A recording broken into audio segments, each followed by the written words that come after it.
Hey everybody, Steve. We're replacing No Man's Sky. You're watching Steve's No Man's Sky Connection. So, here we go. I am thinking at this point, next time we meet, Sunday, 6 o'clock or 5 o'clock in the afternoon, that we will do a new save, and I will kick off a permadeath save. Not the off chance that for whatever reason the Twitch algorithm thinks that I'm doing permadeath. Can't figure or haven't figured out why, but that appears to be the case, so we'll work around it. Besides, I'm okay with playing permadeath. My save may die, and you'll see that if it does, but it's okay. I apologize for being late today. I got a late start on things and was decided that, as tired as I was after what I did earlier today, that I should take a nap. When I basically woke up from the nap, going, I'm supposed to be online. Oh well. Upset that it's, I ended up being this late. Not so upset that I got things, or I got a nap and I had other things done. I did. All right. We have another.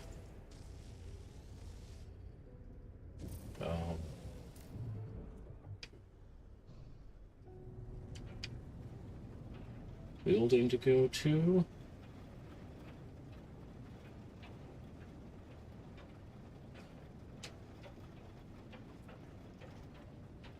$14 minutes away. So I suppose I could just blather about here for 14 minutes, and I'm sure somebody would appreciate it, but probably not you. It's okay. So we'll take the shortcut. Pulse drive along using the pulse engine.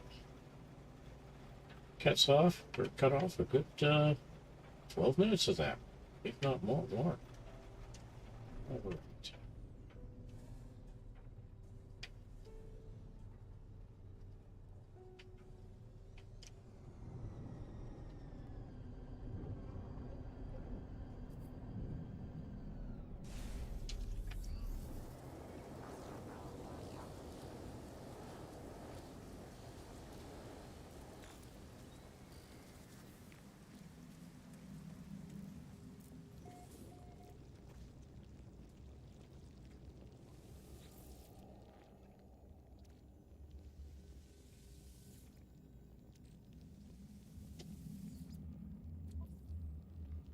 Yay. A returning user identified on my data analysis. Add on the body. It's unlike anything I've ever seen. If there's a species like it, then I hope they're all dead like this one. At first I thought it was some tragic remnant of matter trying to protect malfunction. Cage of bones and flesh studded with random pattern of crooked teeth and roomy, bloodless eyes, but no. Some horror of twisted evolution warped by cruel nature. I can't help but picture what it would have looked like alive. Can't help but fear that it will live again. Hey, what's up, Cap? I just heard something coded deep inside all dead traveler's data log. Something has been left that will aid me in my own journey. All right, so as I was mentioning at the intro, when I stream again next Sunday afternoon or evening, I'm going to kick off a new permadeath save. That way, if Twitch is saying that I'm playing permadeath for some reason, and I do not understand why, I'll be playing permadeath. No false advertising there.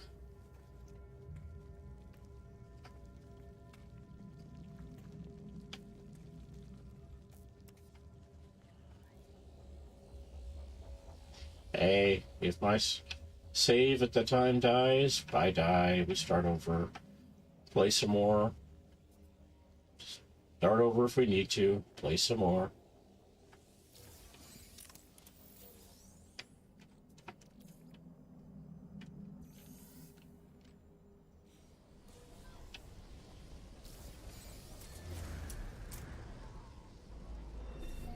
All right.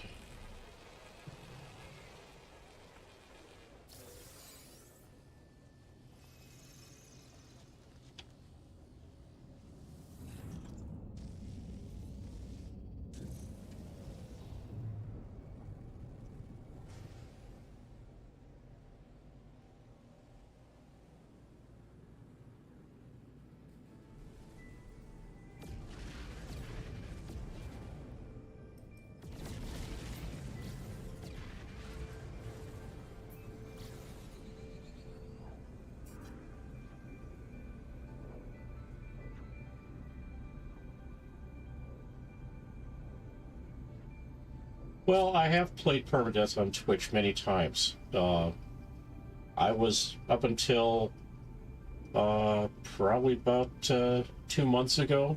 I was playing the permadeath.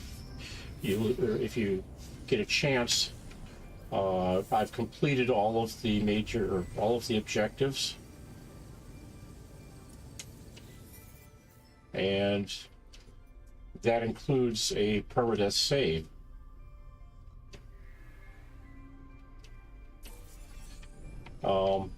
That takes me all the way into the next galaxy. But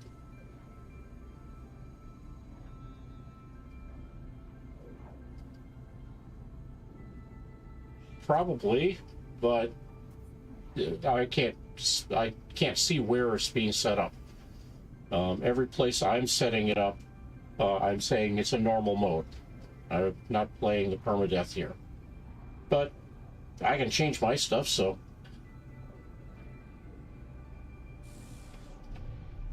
as I say, I'm streaming and people are enjoying it, and I die from time to time. Okay, I die.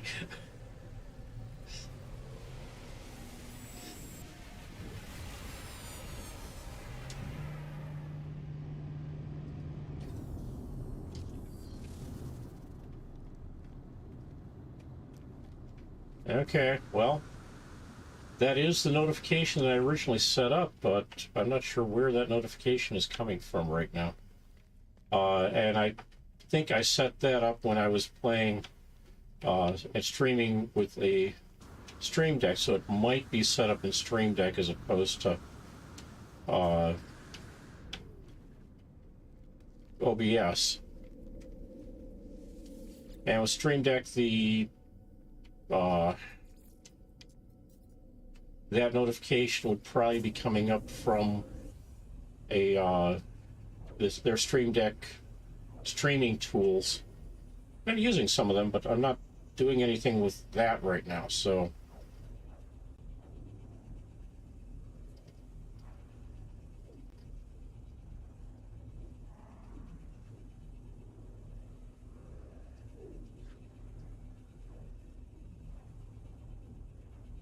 nope.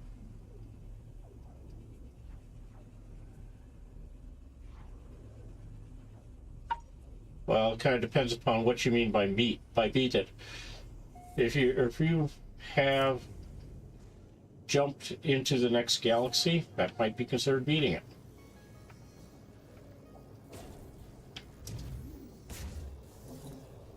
Because you have to complete a whole bunch of stuff, but more particularly if you run through all of the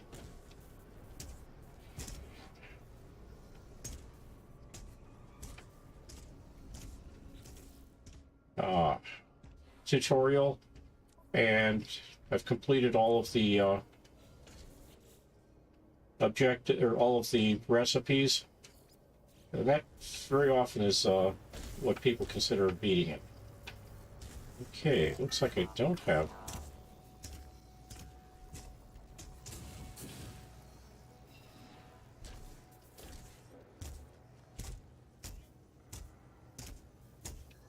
Uh, I don't think anybody has visited every planet in the galaxy.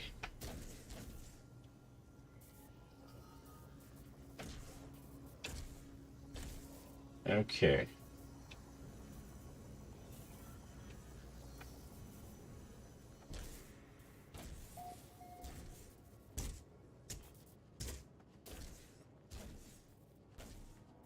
One of my apologies today is I had some work or some an exam on my eyes, and I'm still working through getting my eyes better, or my eyes coming back to normal. So, okay, 450.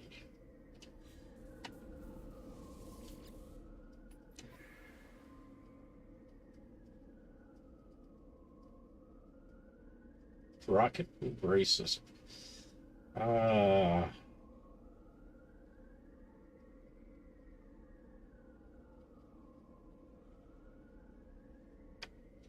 Yeah. I'm not going to ban it.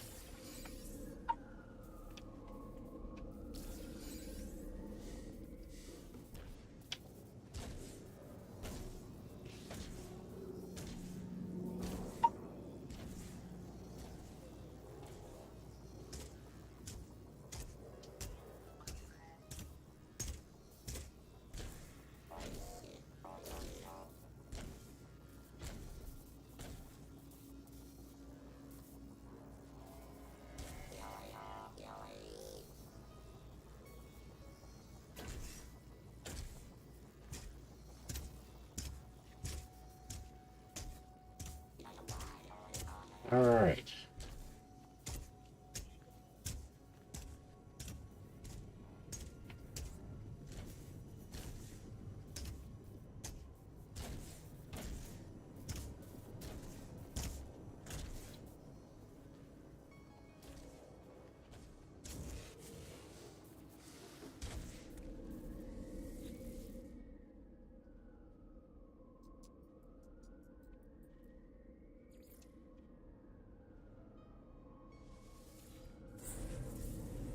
Go take advantage of the nanite or the curious deposit glitch and collect some nanites.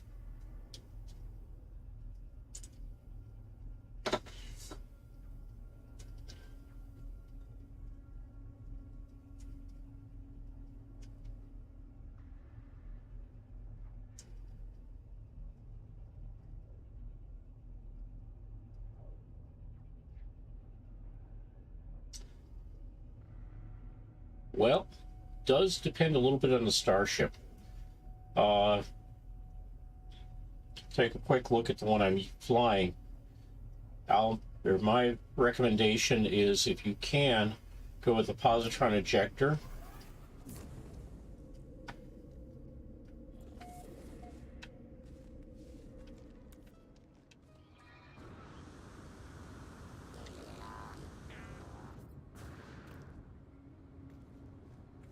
So this one, I do not have a positron ejector in it because the system has this other, or an infinite accelerator built into it, and I can add to that, but I've never been a big fan of the infinite accelerator, but the one they put in here is very effective. The other thing I put in all the time is a rocket launcher and the large rocket tubes. That turns into one rocket launch that, in battles with or for starships, one rocket, one dead pirate. In the pirates discover you, it's more along the lines of one rocket takes 90% off the life of the pirate, and then you polish them off with the infinite accelerator. But most of the time I prefer to use a different a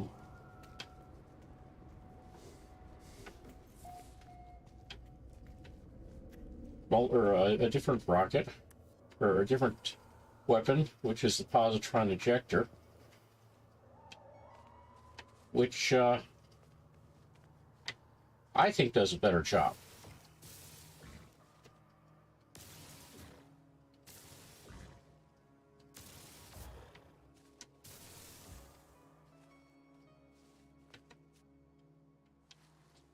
Okay, so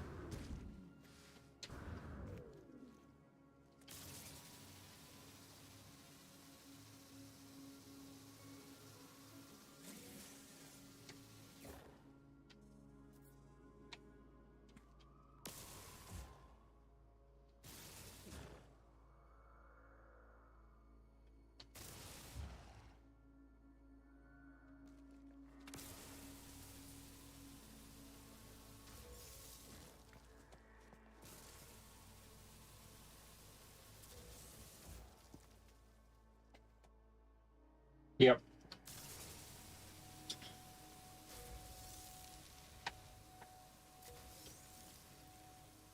Living ships are kind of a different deal with that as well.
Well, there is apparently a. Oh, sorry, bring this up here a little bit better, closer. There is apparently a refiner glitch where you can put a large refiner right on top of a smaller one, the medium or small, and pull out of the large refiner the output of the small refiner, then relocate the large refiner, grab the output again from the small refiner. So it's a duplication glitch. But I've been personally staying away from those.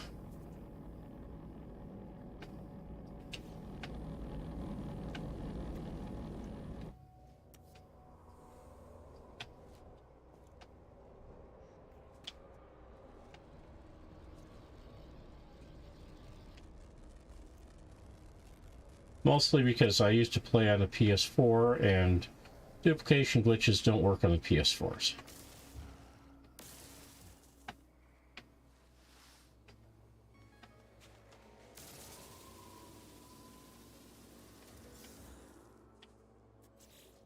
All right, let's see.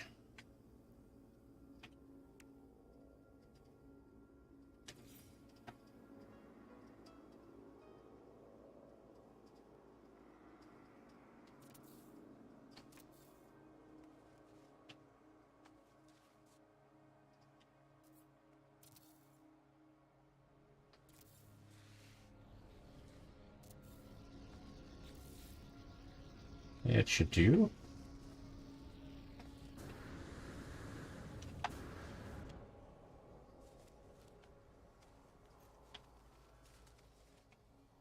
It catches these two.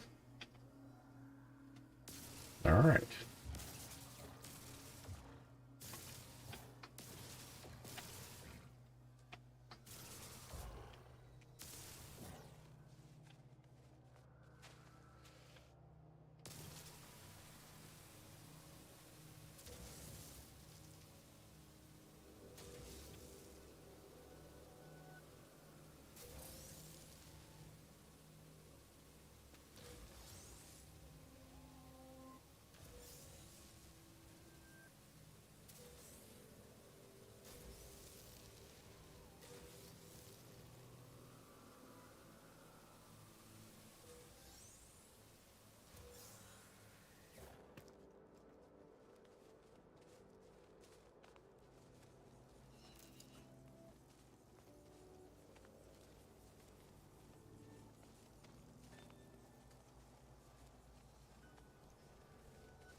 Hey, it didn't throw me into the ground under the building.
And I've long pointed out that I'm okay with other people taking advantage of the duplication glitch or glitches because they're in the game. The closest I do to it is the some of the loops for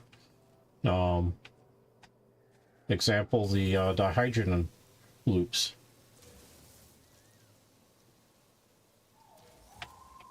Welcome. I will try not to do my impersonation of the Great Og.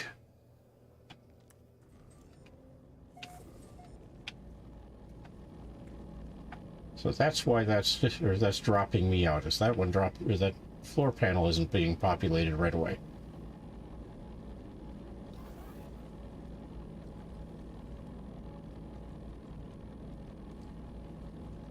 Ah.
No, I'm not trying to hide that stuff from people.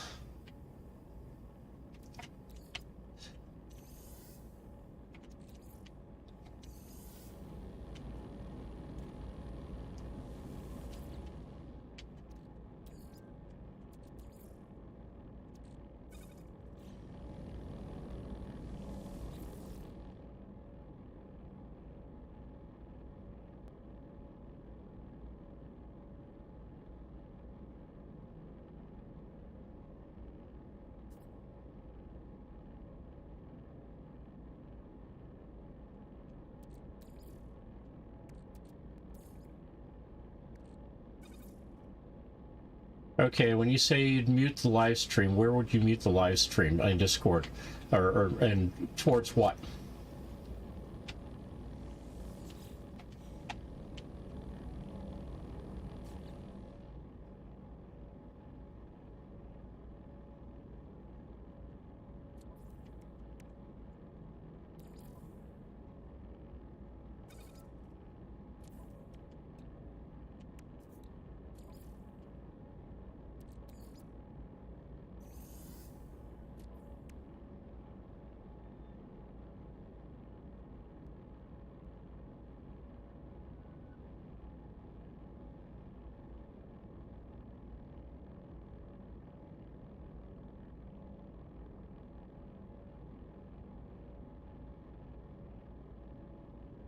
So,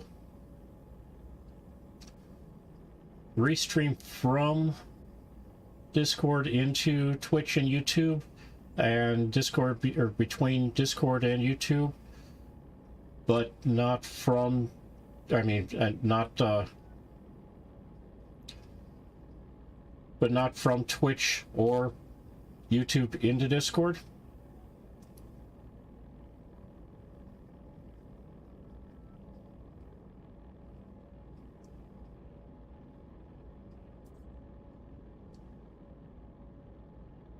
Ah. Well, I'm not getting that, so it might just be on mine that I'm not seeing it.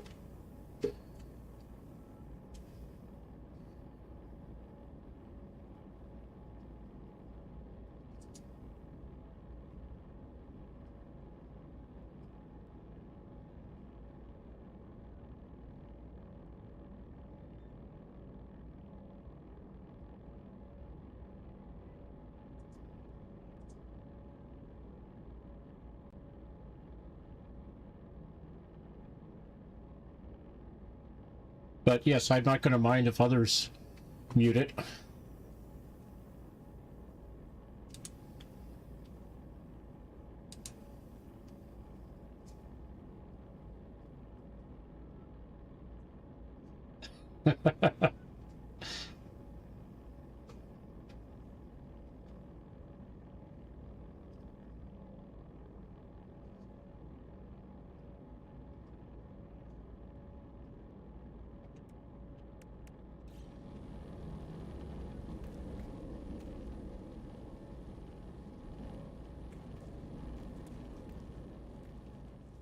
Okay, I'm going to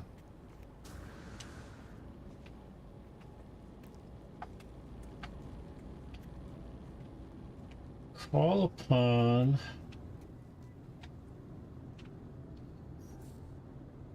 a different starship for flying around.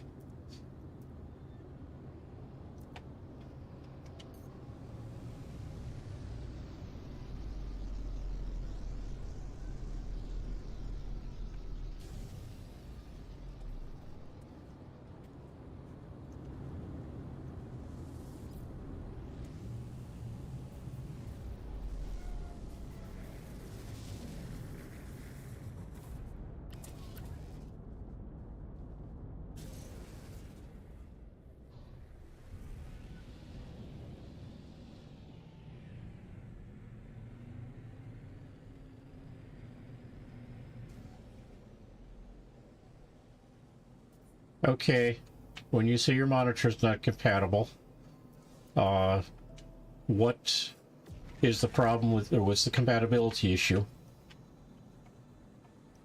Are you talking it's got like display port connectors on the video card and you've only got an HDMI cable on the or on the monitor? Or something else going on?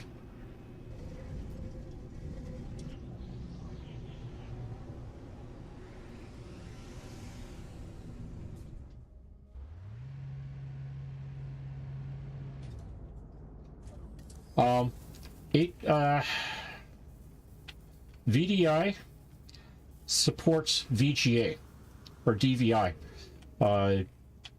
You can pick up an adapter that will looks like a VDI connector on one end that plugs into your card, and it will take a VGA cable on the other, or plug in a VGA connector or monitor. Yep.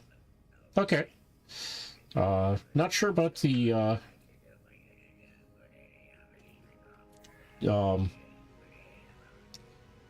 power supply, or why you'd be trying to take it out.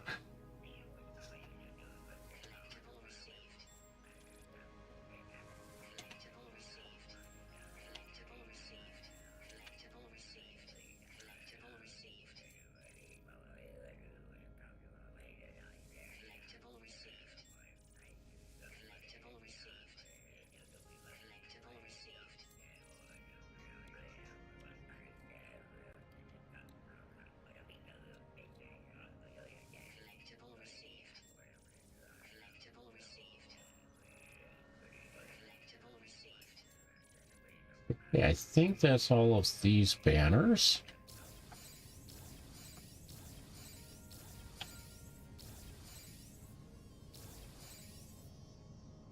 Ah.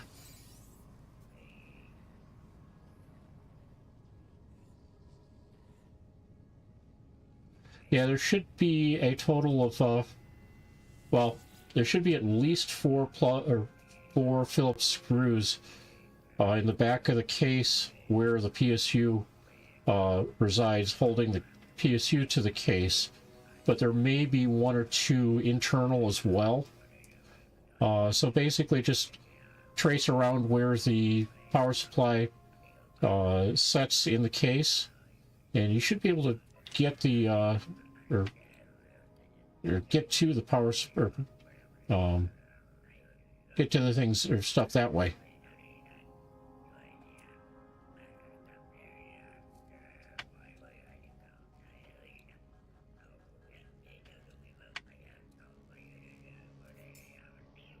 Okay.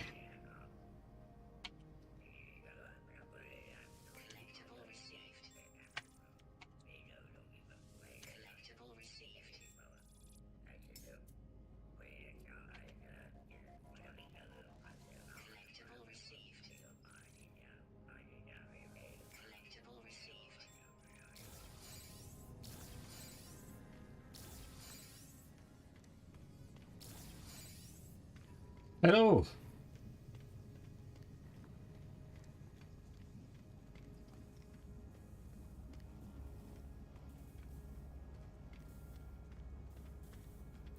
Hey, uh, I'm perfectly happy with people visiting. Give me a moment, and I'll get back and I'll get you the location codes for it. Although I think I'm the only one with a base on this planet. And there's a lot more that I can do. Honestly, my base in I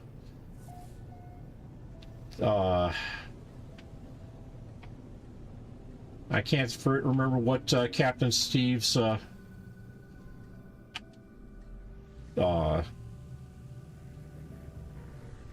system is called, or hub is called, but my base there is significantly improved over this base. But okay, there's the current location, upper right hand corner, minus 11.97 by plus 0.85.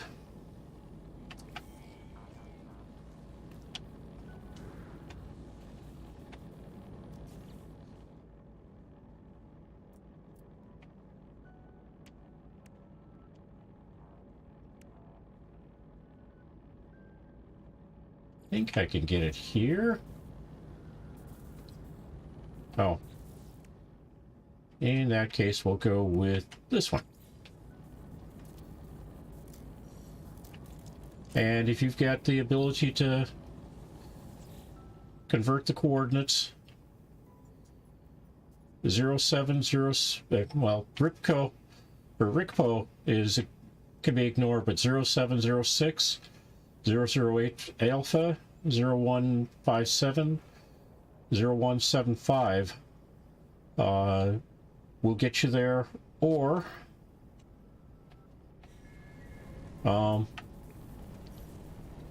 if you want the glyphs, there they are.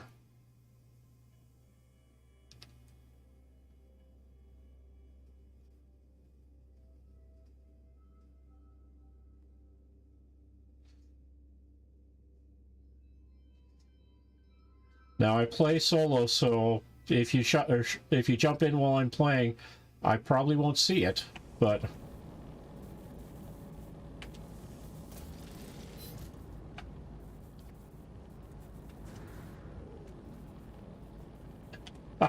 no, speaking Hex. It's a magical language.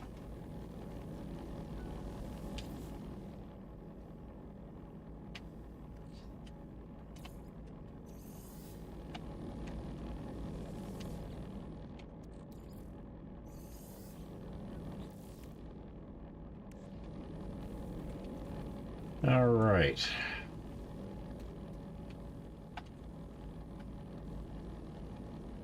Okay. I thought I had a glyph in here already. Or... not a glyph. Poster up.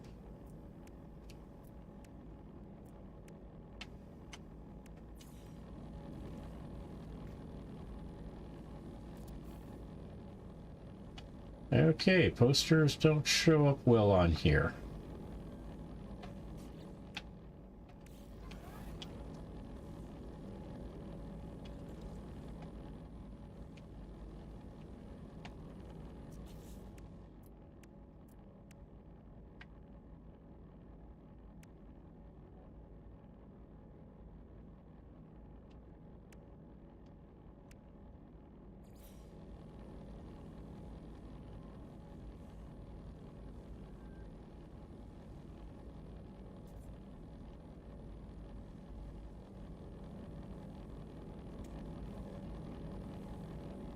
There it is. Okay, so if we put them up...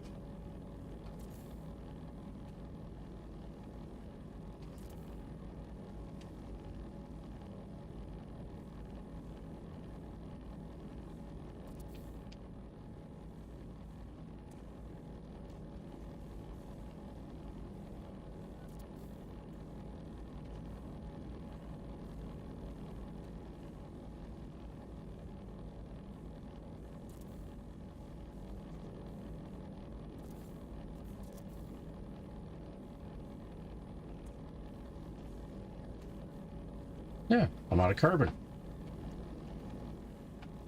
which I'm going to need. So, time to make some more carbon.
Okay.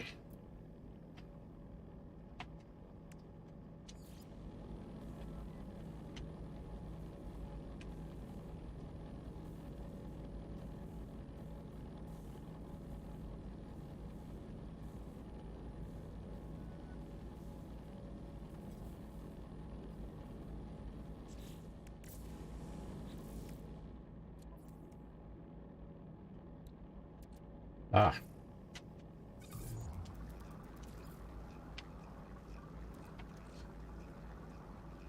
Yeah, it's going to make a difference.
uh,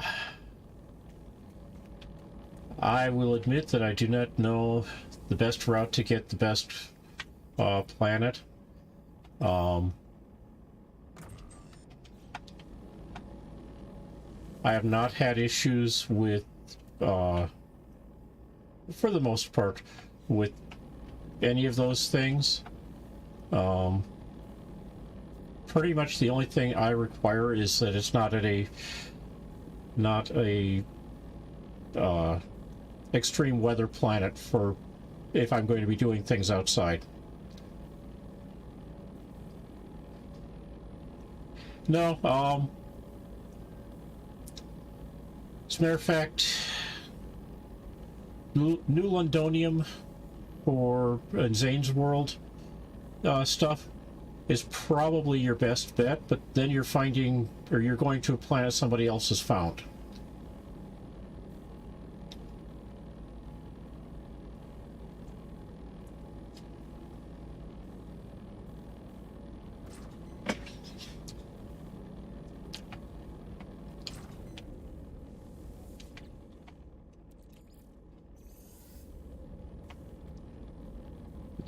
The other side of it,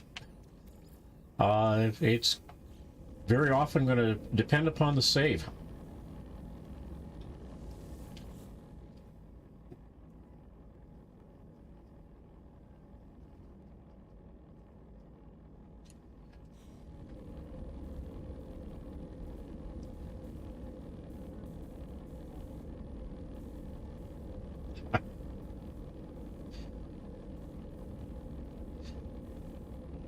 Well, everybody wants to try doing something different with their saves, and I'm perfectly okay with that.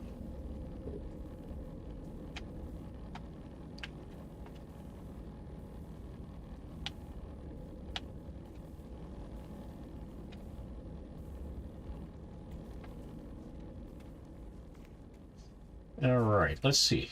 Let me see about... Oh, I know what to do. Take one of these. Give it a bunch of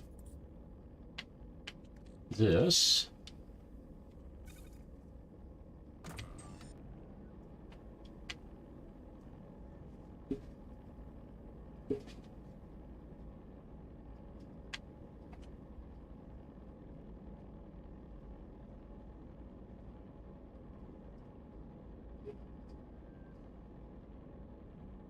There have been issues with some of the fauna running right through, for example, the ground skimmers, the ones that basically fly along just under the surface of the ground, where they tend to be an issue running right through your where you're building things, which doesn't sound like a variety of what do you call it?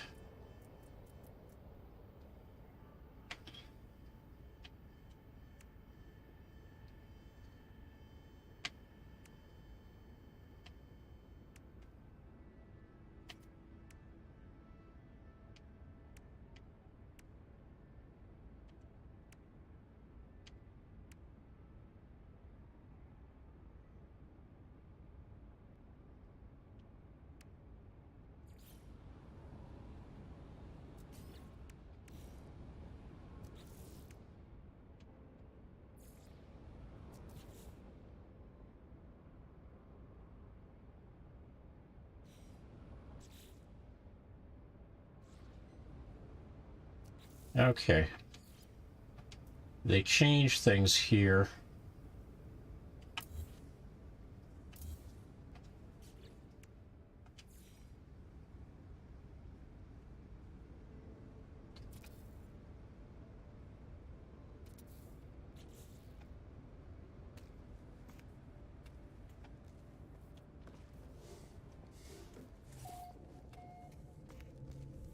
Yeah, maybe we'll get some more brighter light in here during the day.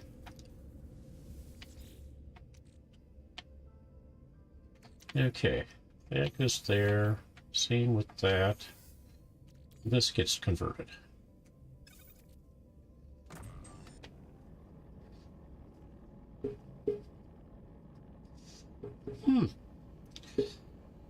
Sorry to hear that.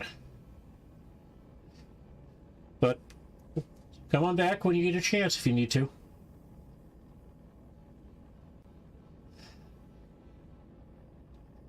Yeah, it's getting a variety of different limitation or options are really one of those things where just keep exploring. You'll ultimately find a planet that you like.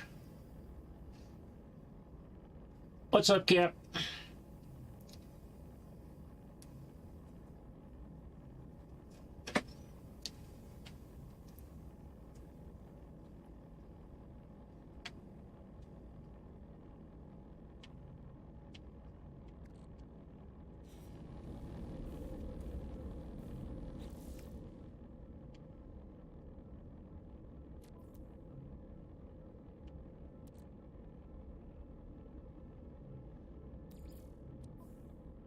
Okay.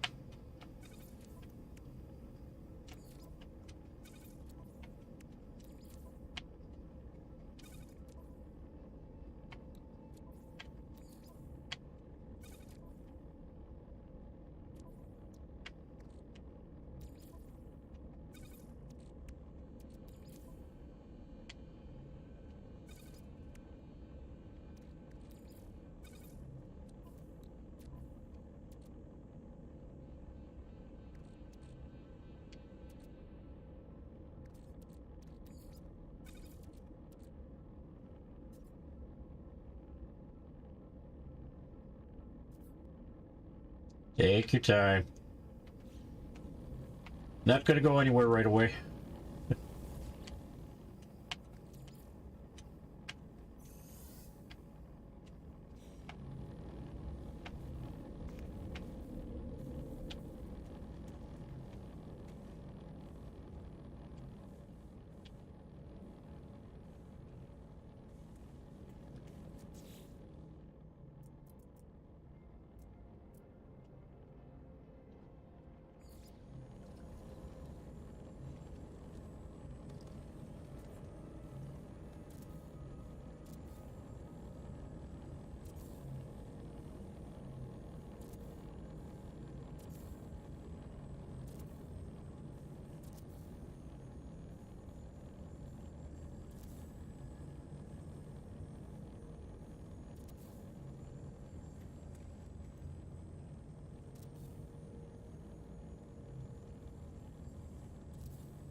Okay, Laylips, what's up?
Ah,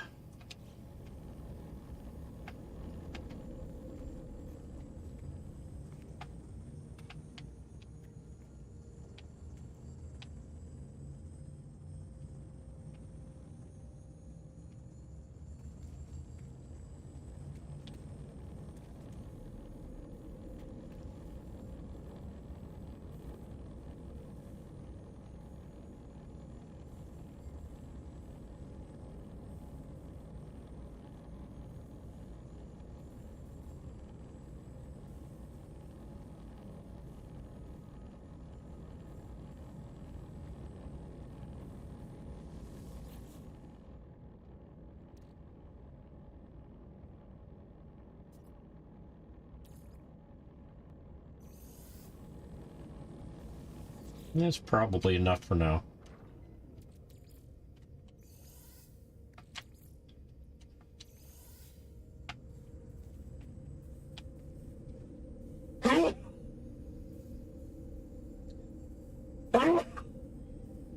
Sorry about that.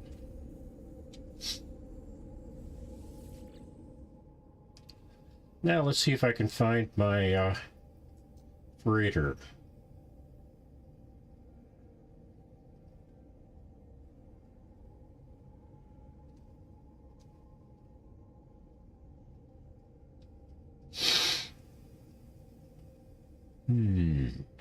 Okay.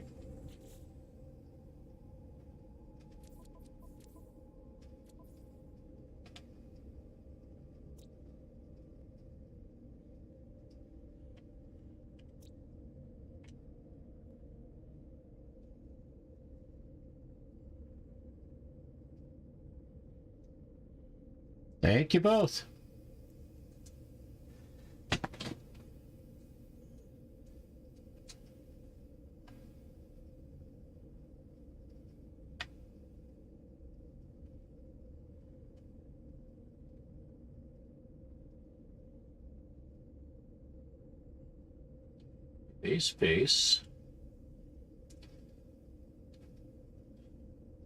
Base.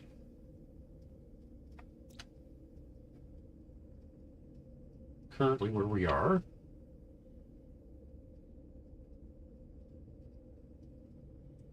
Base.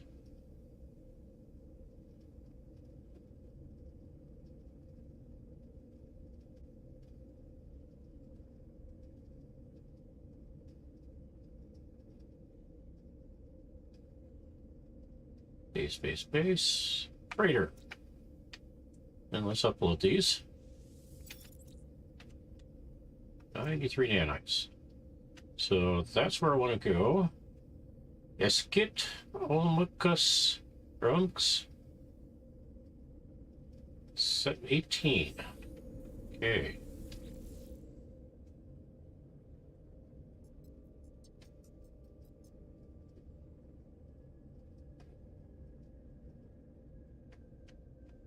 That's the one I want to go to. Depends upon what somebody considers dessert. If you mean a treat at the end of a meal, generally no. If you mean things that can be considered dessert, like a bedtime snack or treats taken at any other time of the day, occasionally.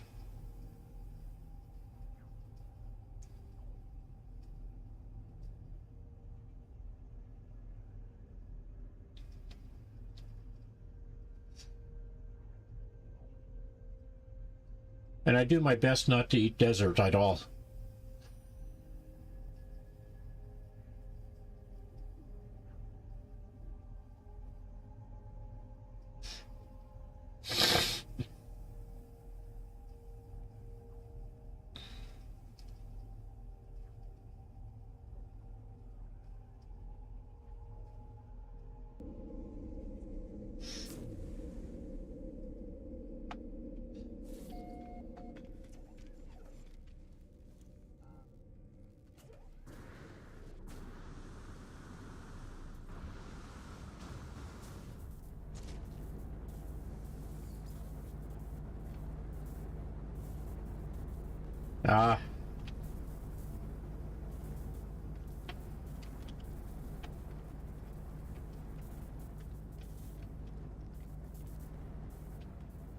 Okay, this is new.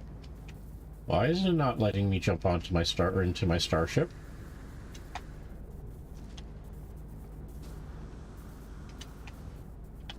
It's as if my starship isn't there.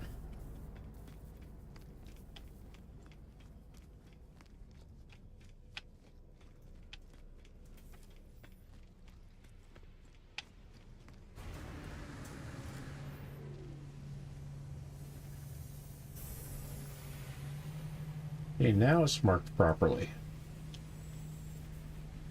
Okay, it's marked properly, but not happening.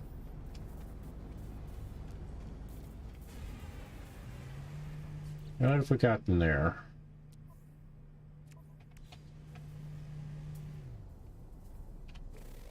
B-33. B-27. 18. 17.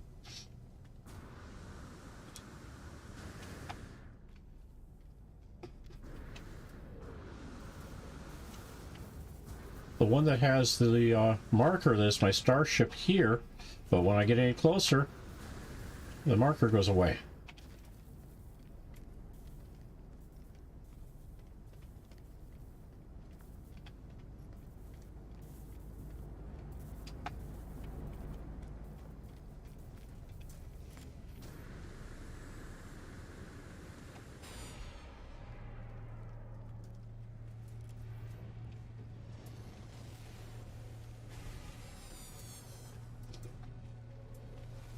All right. Back to base.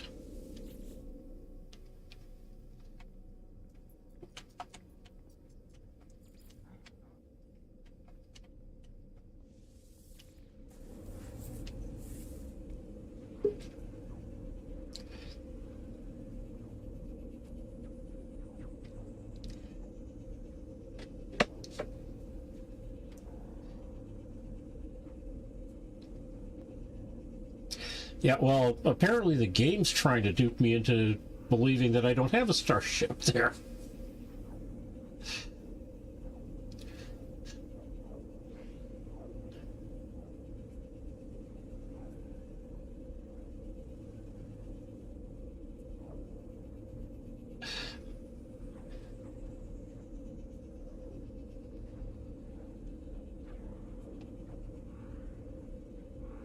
So we'll pop back here, collect a different starship.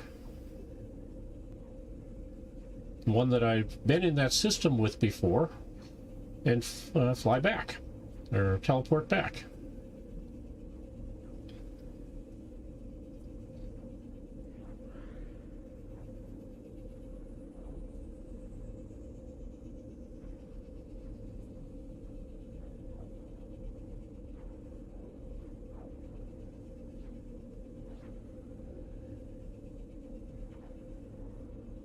And this is where it'd be nice if the teleport terminal on a freighter could be a destination.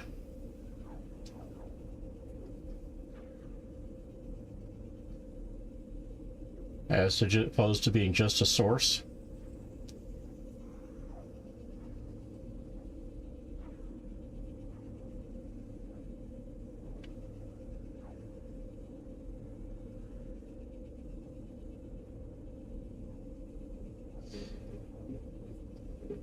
Sorry, here I am being half-face.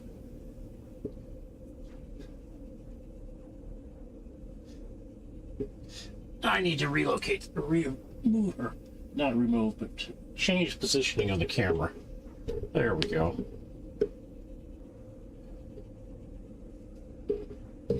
Move the microphone just a little bit so it's not going to show up in frame all that often.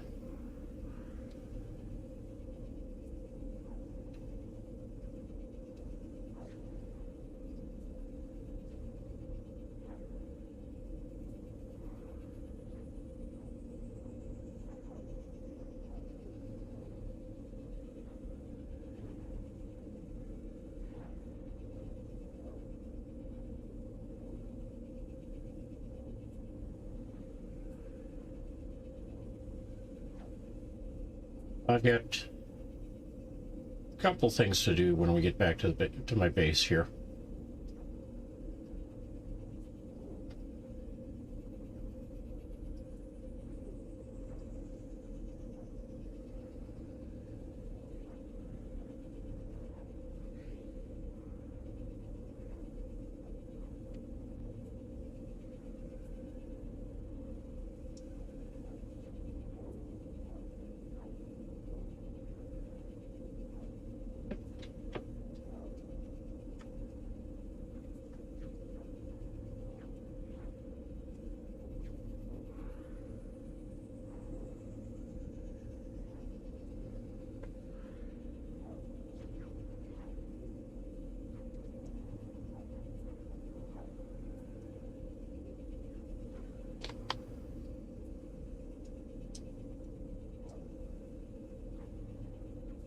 As to your hypothesis that people who eat desserts or don't eat desserts are more or less likely to get sick.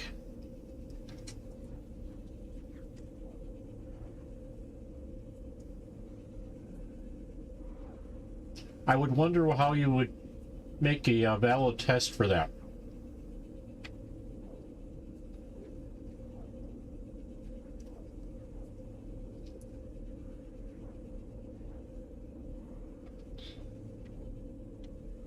Possibly.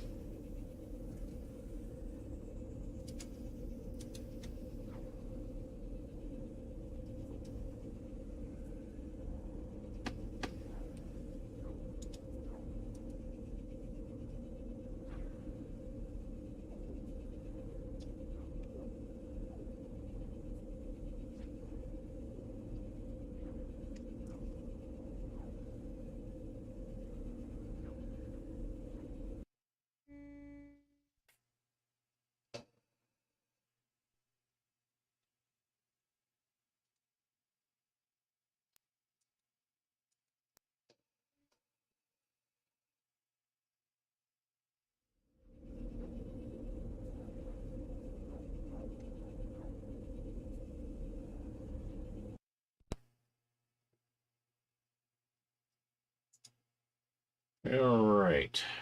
Close window. Which means everything I just did in that base is gone. Well, almost everything. Let's see. Since I didn't get a save once I got to the new system, or into the other system, play anyway.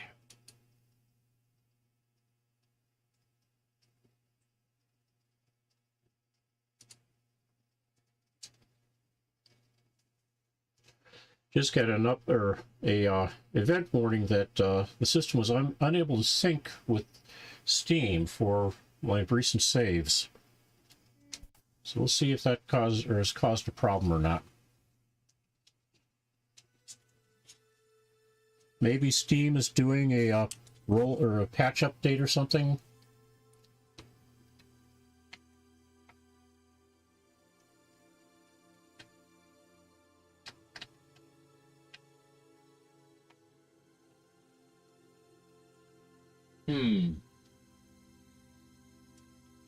Try starting up again.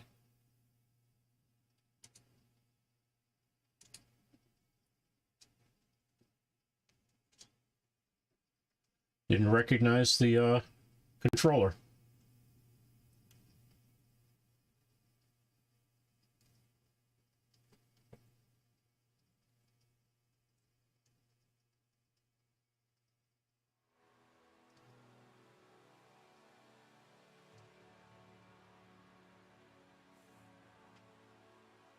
All right, controller's working.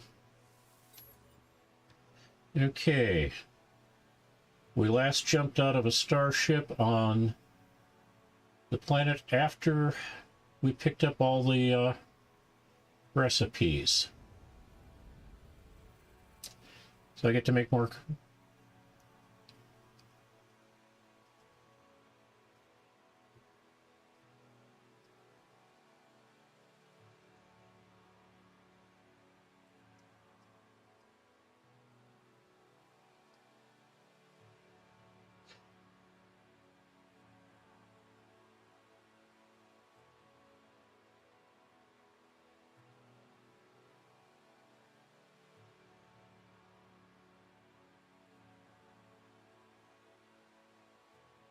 Yeah.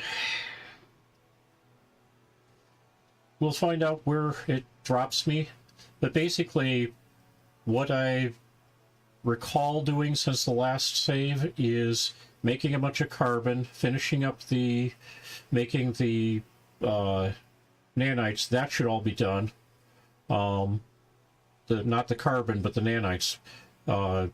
Putting in lighting, putting up the posters, and it's really about it. And I can do all of that again real quick. So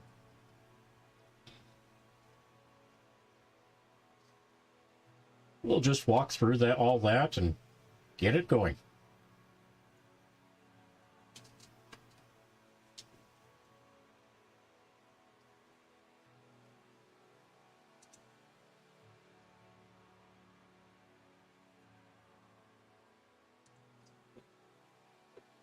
Speaking of getting it going, just kicked off another plate for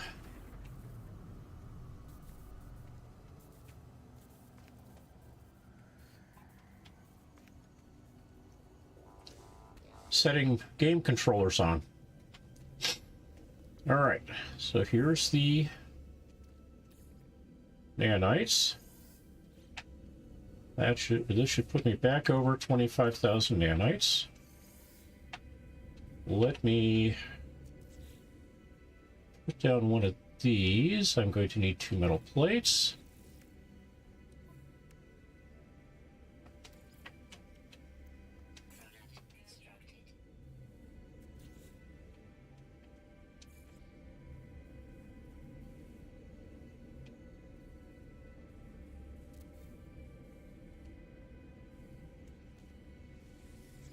And go through the process of making carbon.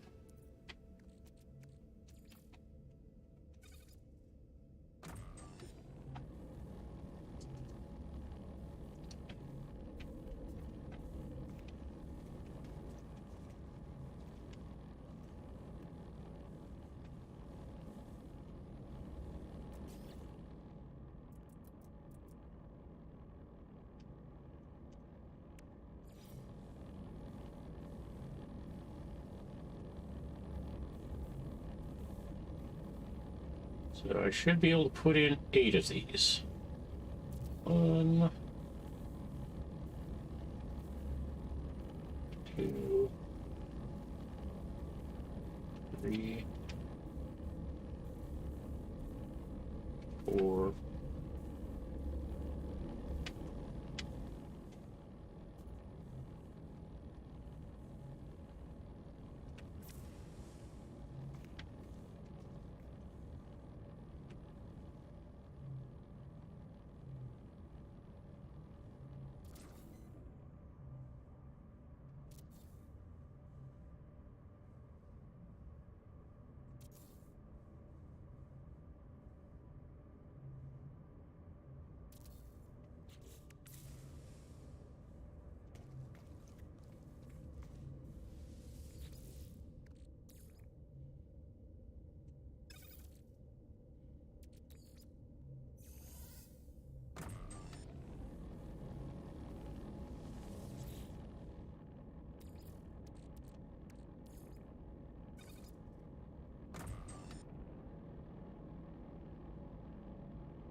Yeah, Paradise is just a randomly selected name for a temperate planet, or a biologically Earth-like planet. And yeah, Earth-like doesn't quite fit for something with 63 degrees Celsius weather, but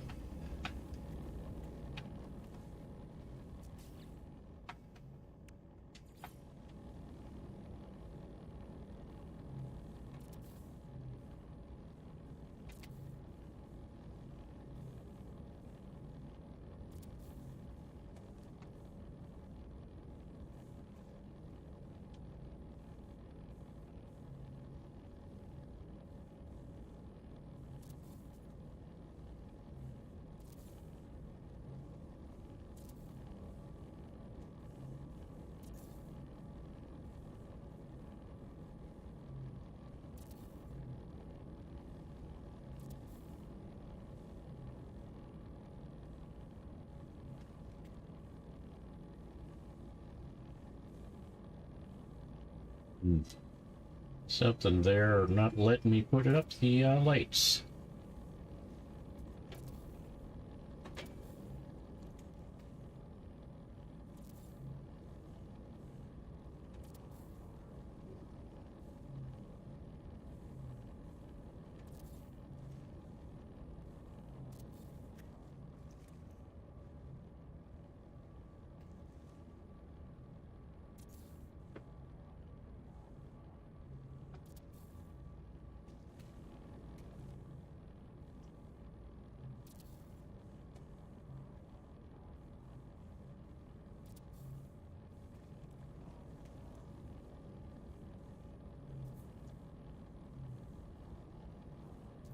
It affects your class, your settlement class.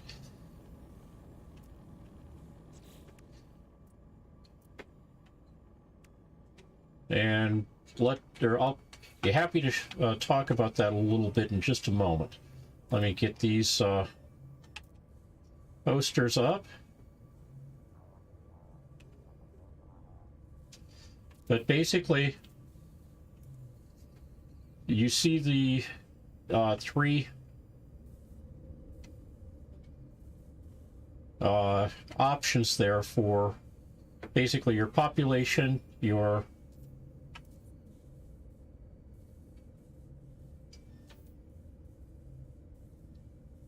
how wealthy the community is, and forget what the third one was.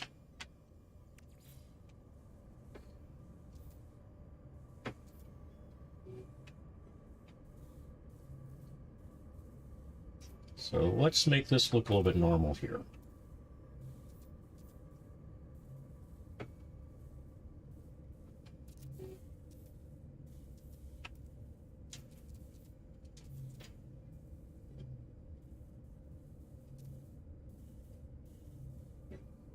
If somebody's a perfectionist on this, that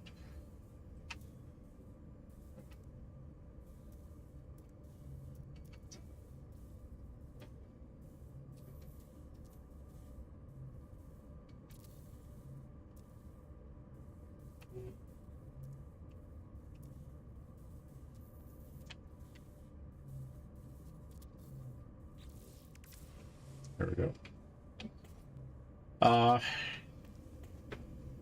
Hold on. Let me head back to my base, or my settlement, after I do two things here. Save.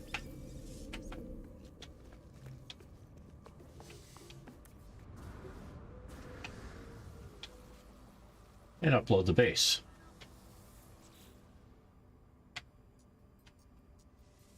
There. Now, if somebody's been trying to get to my base and can't find what my base looks like now, they should be able to. All right. So, back to base here. Settlement.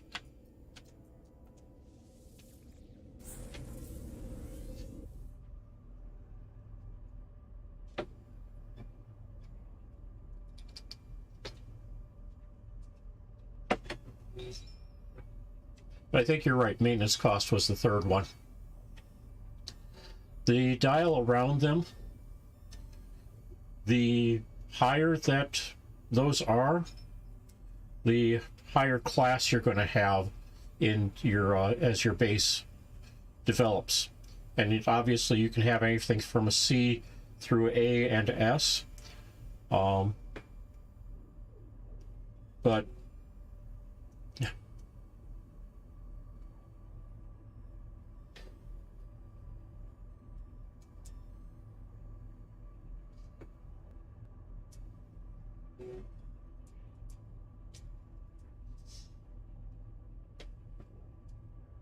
I think I just yesterday ended up with my base moving up from a B class to an A class. This week anyway. Might have been Monday that happened.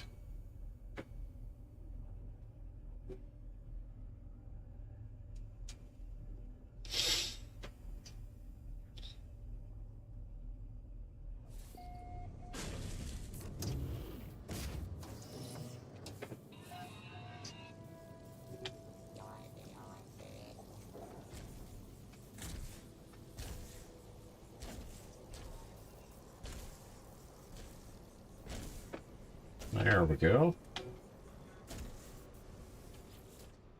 So, yeah. I'm at a level A now. Happiness and productivity are each over 3/4 of the way around, or 2/3 of the way around. Almost 3/4 for happiness. But the, actually it's productivity, not maintenance.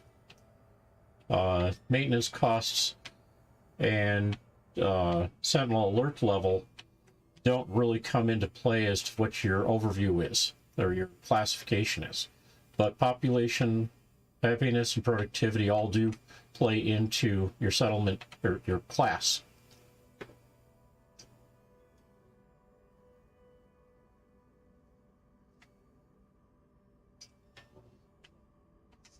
And then depending upon your settlement, you can get some very nice production.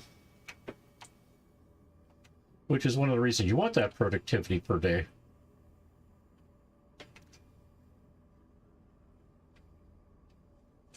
Next output in 18 hours and 36 minutes. So this will be, if I grab this now, which I will, I'll toss it over into the freighter.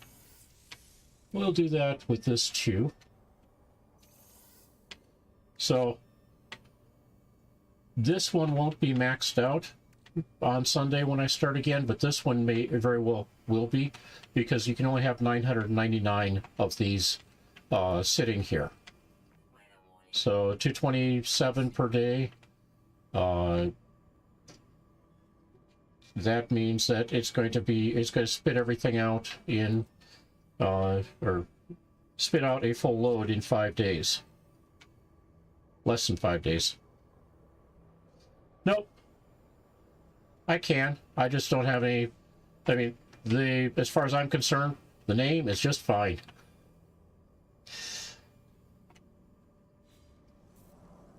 It's nondescript enough for everybody else.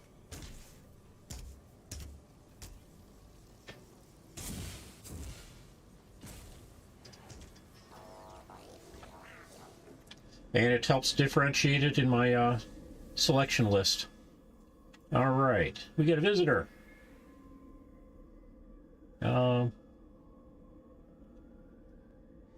Removes medical lab, adds veteran mathematician, plus 1 population growth. It's going to cost us some in maintenance.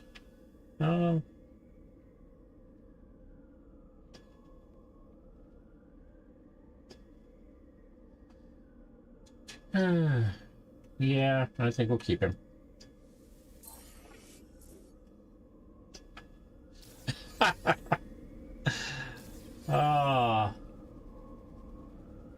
Still have those around, although I don't know where one is in my community. We've had a number of different steakhouses that I know have folded, so... All right, let's save.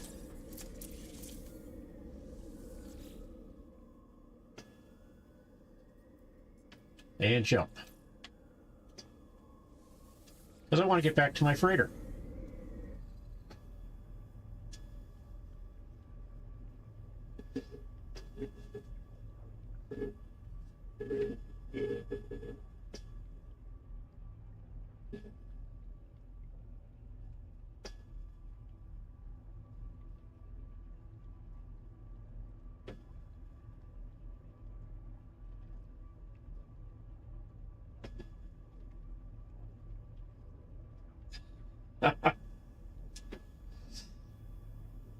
So somebody's getting themselves an iguana.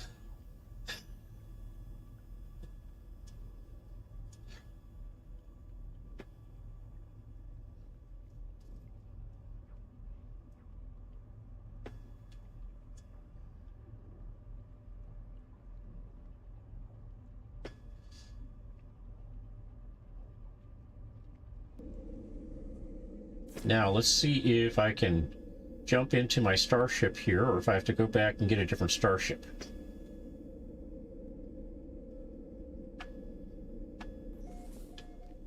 Says I have a starship. It's right there, parked, convenient. I can see it, and now I can't. Ah, I can get in this time.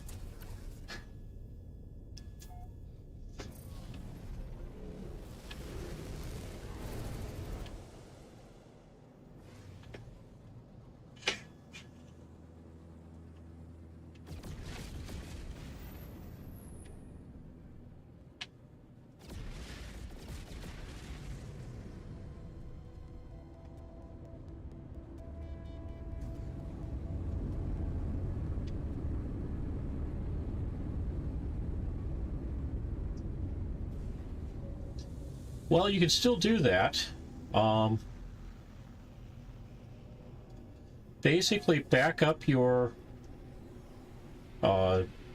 save, and then install. And actually, if you've got a second computer that you can use, or want to put it on a second computer,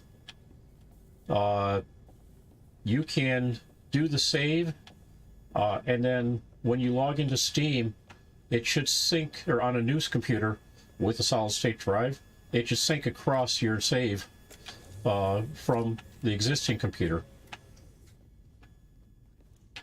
All right, we've got some fleet management back. Before I do that, though, I keep forgetting to do this, so let's go take care of that damaged frigate.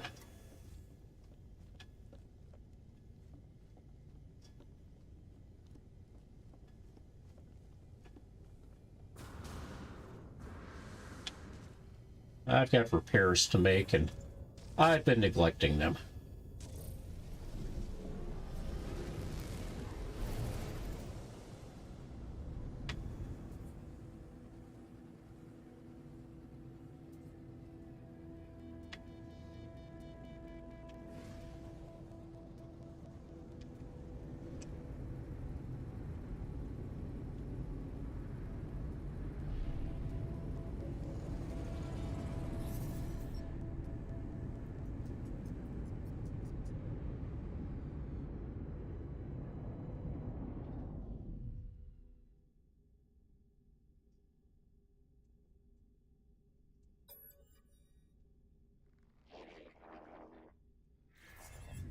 Okay.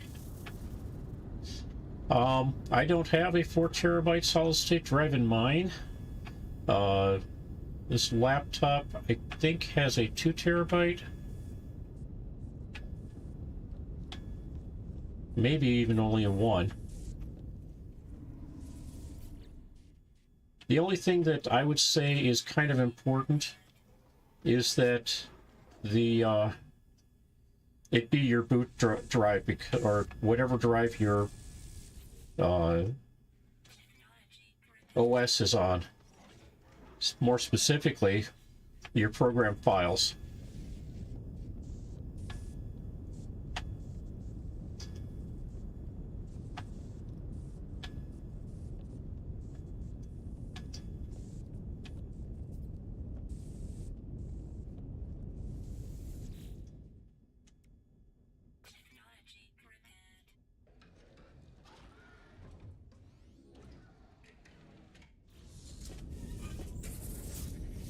Well, congratulations.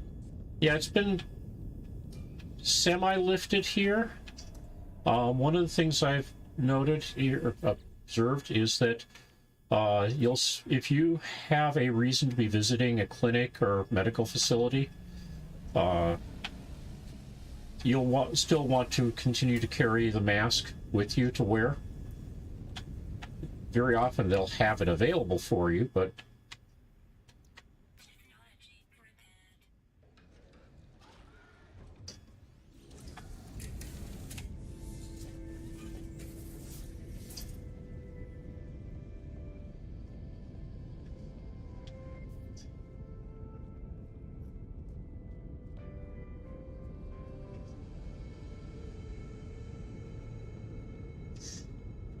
yeah, I've well, because of the layout of what Steam wants to do, it's probably going to be, you'll probably want it to be your boot drive, internal.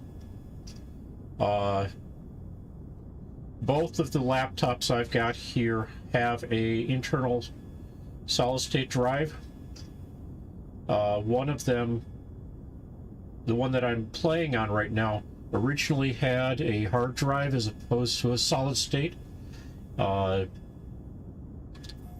that was fine up till the point where I overloaded the drive, overfilled it, and then it's never been the same since.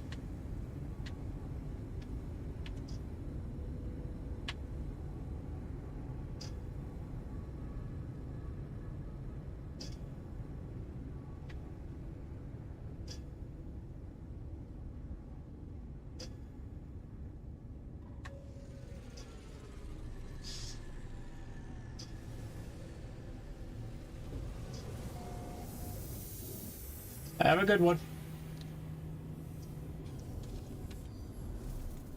All right.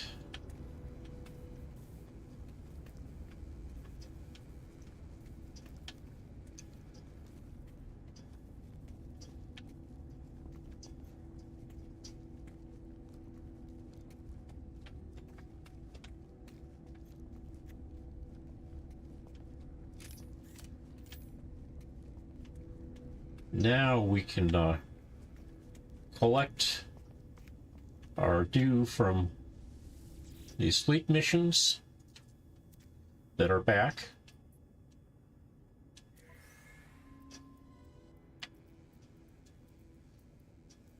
Nitrogen salt, thermic condensate, aluminum pearl units, aluminum pearl, arc crystal, relic units. And strange riches, unearthed treasure.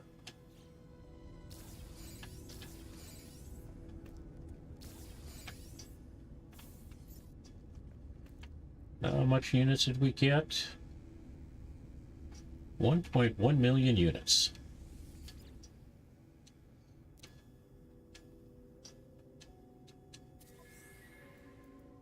They were on one of the longer missions. Units, magnetized ferrite units, chromatic metal units, activated copper, indium, more units, neural duct. All right.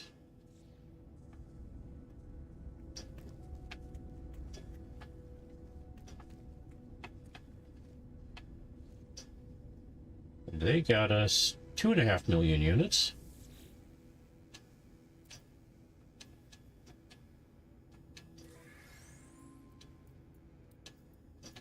Units, activated emerald units. Okay. That was a smaller amount. Over 1 million units. So far we've gotten over, I think, over 5 million units out of these fleet missions.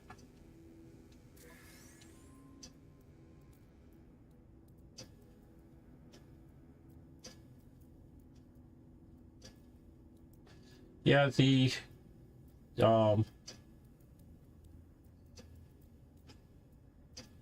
laptop I'm playing on has a M2 slot that it's using for a cache drive.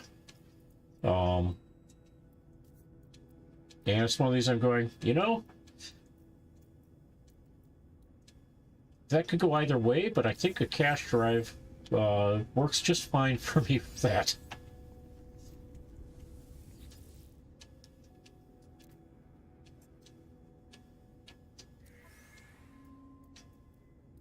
Units, indium units. Okay, so... And I did not mark what I had as units for a starting point, so I think that was probably about 7 to 8 million units that I picked up. And let's sell off the aluminum pearls, neural duct,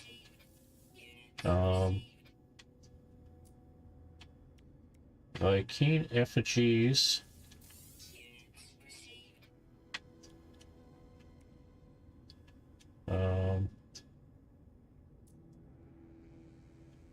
hang on to the relattice for now. Okay, probably going to be selling some of the...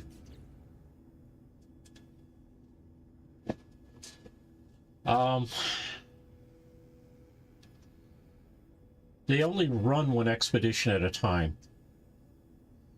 And so if there's an expedition running, that's the only one you can run.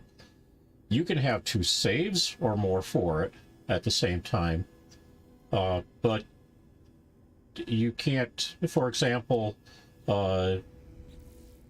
the expedition for the cartographers, I can't run that at the same time as I run a pioneer expedition, if that's what you mean. Also, this save, because it was in a cartographer expedition, can't be used in another expedition. You do an expedition from a brand new save. At least as they're doing that now.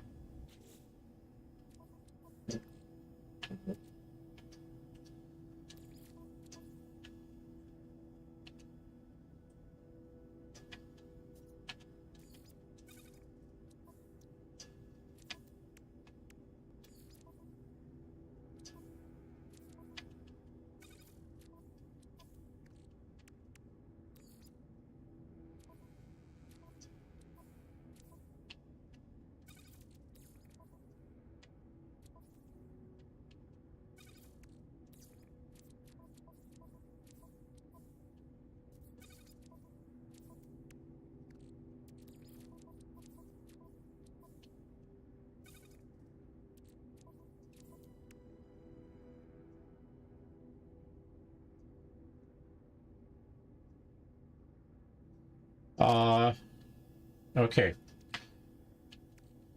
You can have up to 5 fleet missions assigned per day. But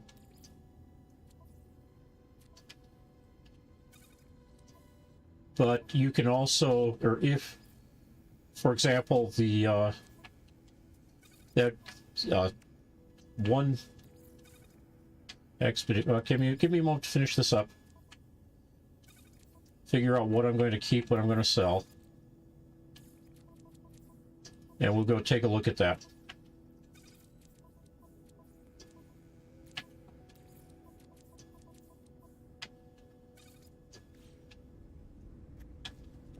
All right. You can have as many fleet missions on or going on at once or at the same time as you have of these rooms. So I could put in 2 more rooms and have up to 8 fleet missions going on at once. But you only can assign 5 fleet missions on a given day. So this guy, your navigator, will only give you options for up to 5 give you up to 5 expeditions on a day. And my time, he comes up with 5 new expeditions at right around either 5 or 6 p.m. Central Time. I think it's supposed to be at midnight GMT. He plots out 5 new missions. So you could, in theory, have 10 or 15 fleet management rooms and have out potentially 15 expeditions. But I don't think they would be very good expeditions, because you're only going to, or you're going to have a maximum, I believe, of 35 frigates. So there's 9, 18, 27, 20, 29, 30 frigates. So my experience, you want to have at least, well, when you've got a bunch of B and C class frigates, you want to have 4 to 5 frigates per mission. Once you've got them up in the A's and S's, you can have more than, or you can have more fleets missions out there because, for example, I've got one here that's a balanced expedition looking for 1, or with a 1-star rating. I've got 2 3-stars. These are going to, you want to have the fleet that you send out have 1 more star than it's rated for. So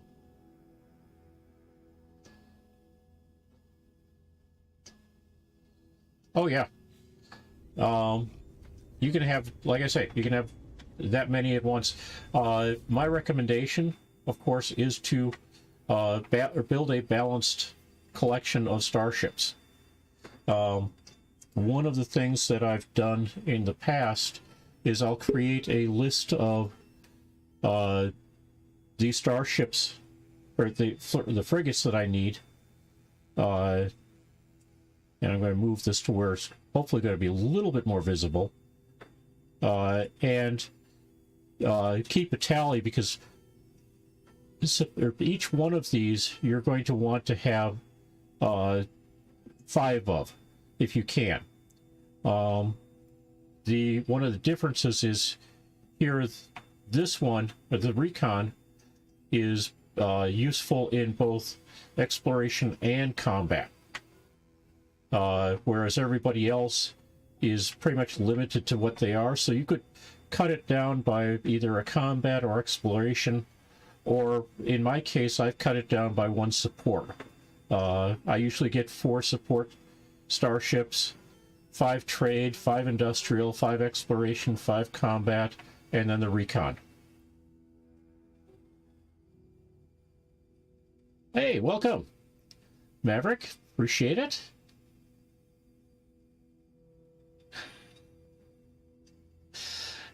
So I don't need it I don't need to edit or add more starships here at this point. So there are more frigates. Hold on. Moving things around unceremoniously is not working well. Let's bring that back up so I can put it back where...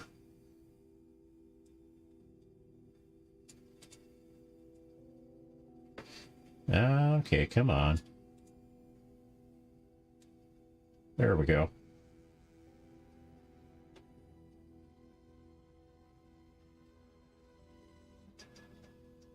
And now I can hide that, and we don't need it, or we won't need... It won't be in the way anymore.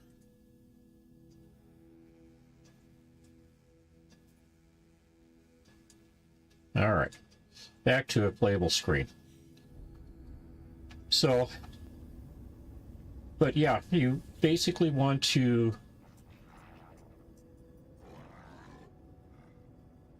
pretty much. As a matter of fact, I need more fuel before I set this up.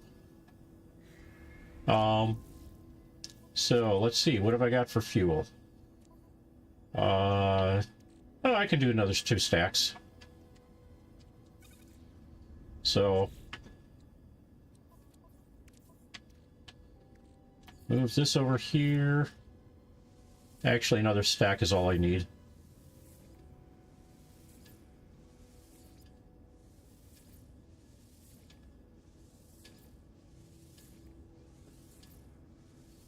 But one of the things you'll see is that as your frigates move up in class, they'll basically reduce, so let's say support vessel here.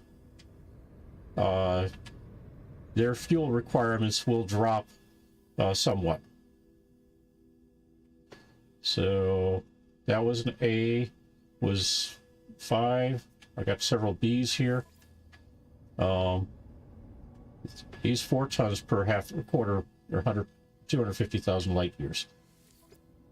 But also, the your other starships will have it or improve as well. So there's 12 tons here right now.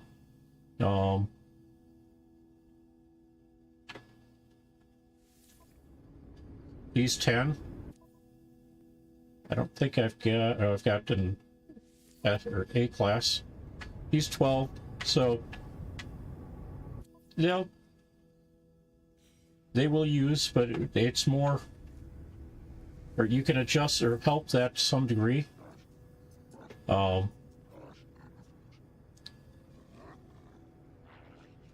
right. If you start out with C-class frigates and don't worry about anything except looking at their fuel consumption when you're selecting them, they will eventually all make it up to S-class as you give them missions to do. So, okay, 2 combats in top tier. Well, let's go back a moment. I want the long combat first. We're going to send the recon out on the long combat. One of those. This one. And then we'll give them a decent support, an A-class support.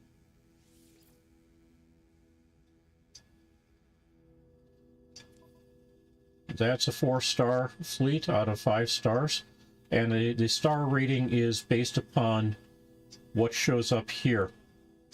You've got a, since this is a combat mission, it's going to be just looking at this column for combat. Sum up all of this and you get your frigate total.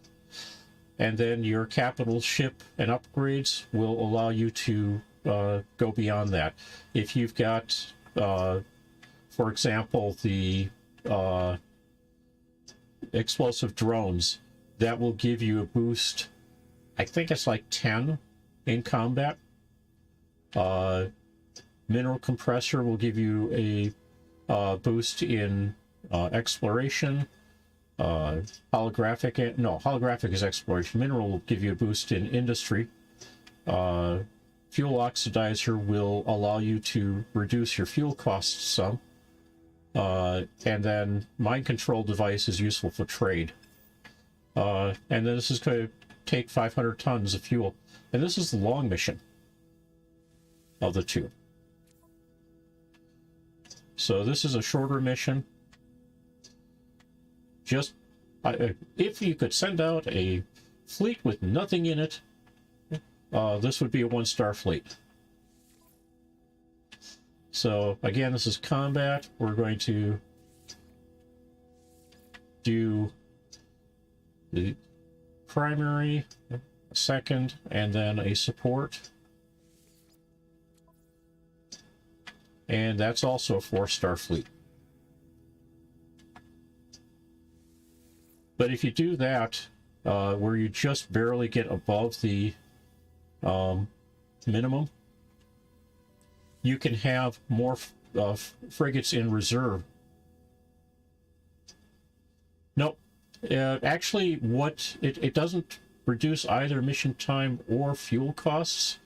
It basically means that the mission will go further distance-wise and not cost more in the way of fuel. And your time for missions is dependent upon the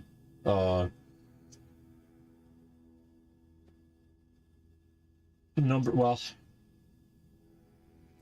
it is dependent upon the number of light years. So basically, once you've got once you put fuel oxidizer in, you'll go that much further. Okay, trade. So my practice for trade is to try to boost up any of my C's for trade first. I assign the highest level trade as my leader. Then the next is to grab as many of the lowest class of that I can. Add another of the anything in the middle, and then give it a support ship as well.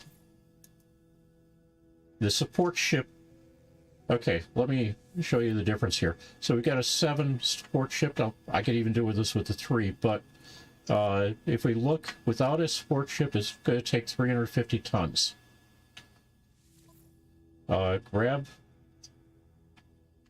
Grabbing a support ship, it's still 350 tons, but it did boost the fleet rating. Kind of wonky that way. But I've seen support vessels actually knock down or take a 500 ton mission down to 400 tons or 450. This is enough. Now I've got to come up with some balanced. And since I've only got 1 combat left, I believe, one of these is not going to be high in combat directly. So, start with an explorer, combat, industrial,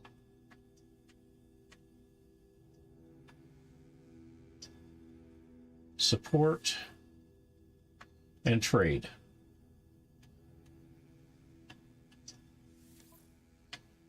Five-star for that. That's taking 650 tons.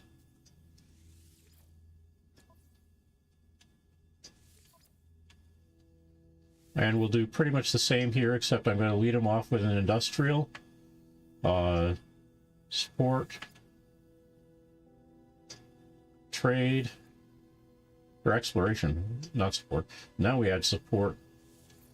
And I have no combat, so I'm going to go through the column for combat and pick somebody that has the highest level.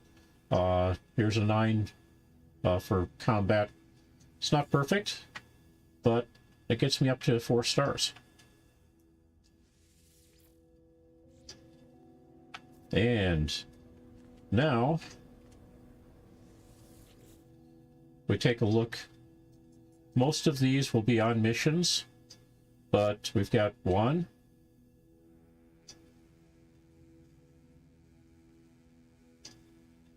2, 3, 4, 5, 6, 8 starship or 8 frigates that I could assign out on a new mission as soon as new missions are available. But before new missions are available, the some of the missions that are out there now will have completed. So, all right. I was going to sell things I've got here. We'll hang on to the welding soap for the moment. Get relic, iridescite. Activate indium will convert into more chromatic metal.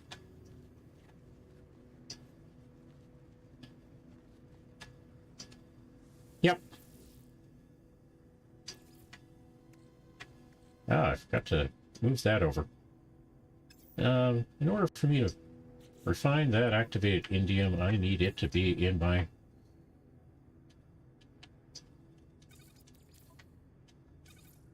suit or starship.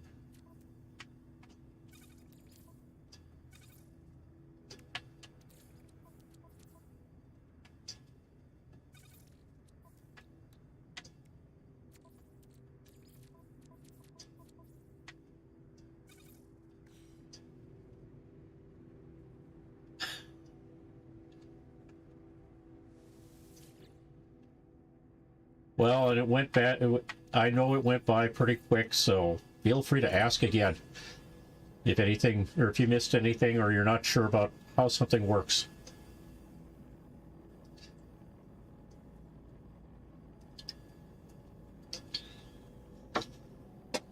Oh yes, invisible cans.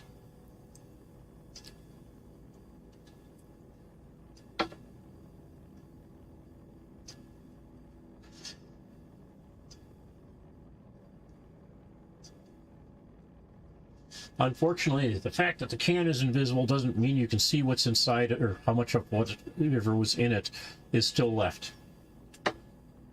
It's just showing you the background.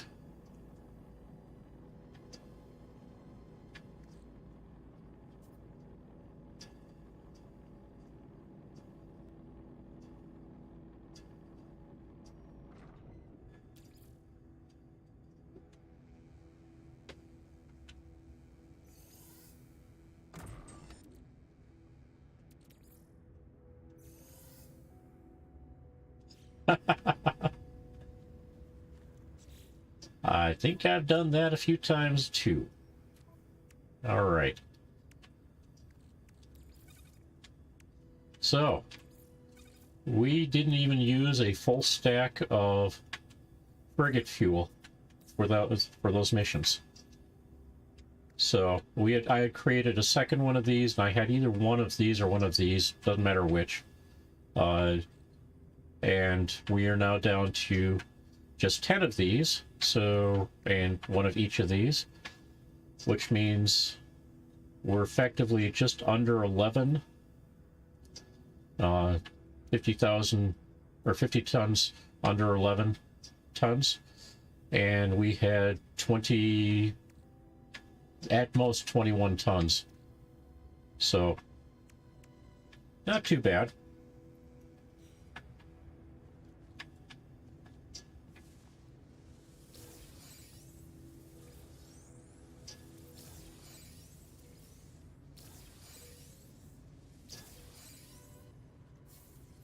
Couple of warp cells that time.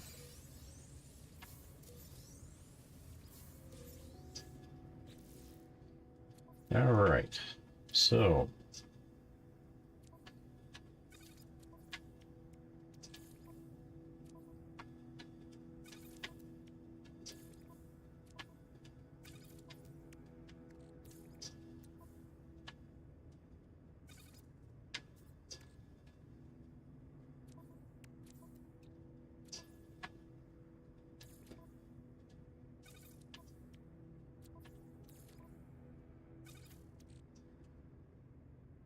okay, organization here.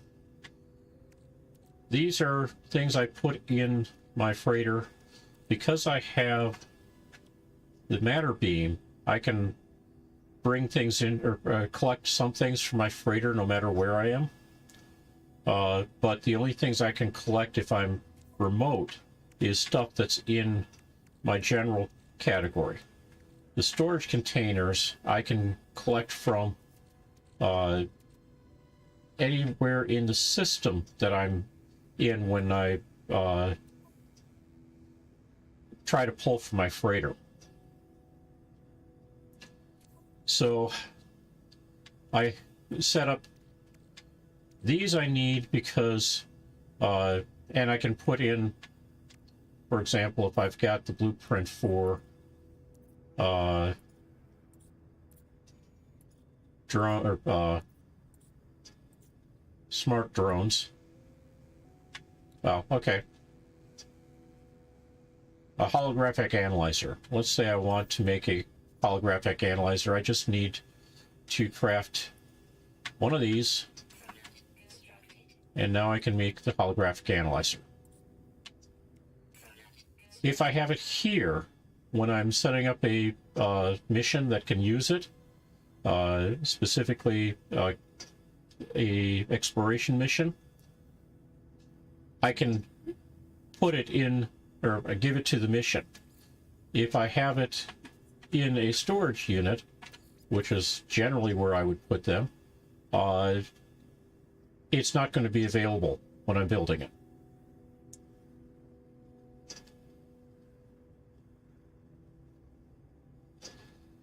Yes, as a matter of fact, they do. So, since I've got one of all of the majors, let's take a look at what the differences are. Do I have all the majors at this point? I think I do. So we'll start with the fighter.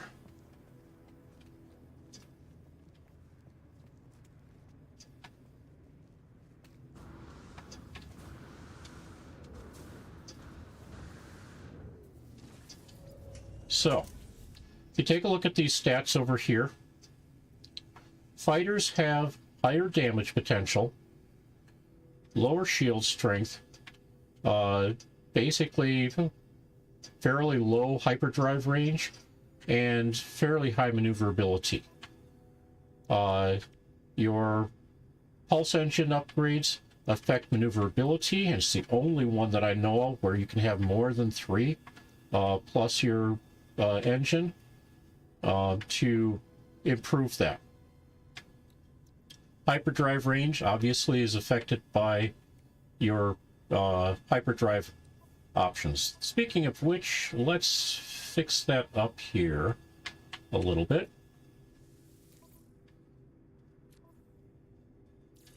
So obviously that went from 106 lights to now 328.2 lights. And that's just fighters. Haulers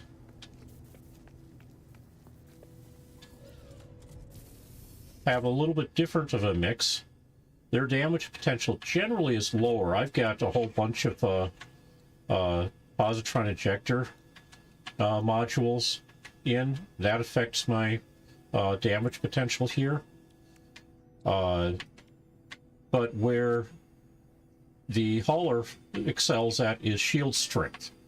Hyperdrive range, obviously I've got some upgrades for that already. That's these 3. They're not particularly great, but they're, I mean, warp cell 100% boost, 151 light years boost, 278 light year boost.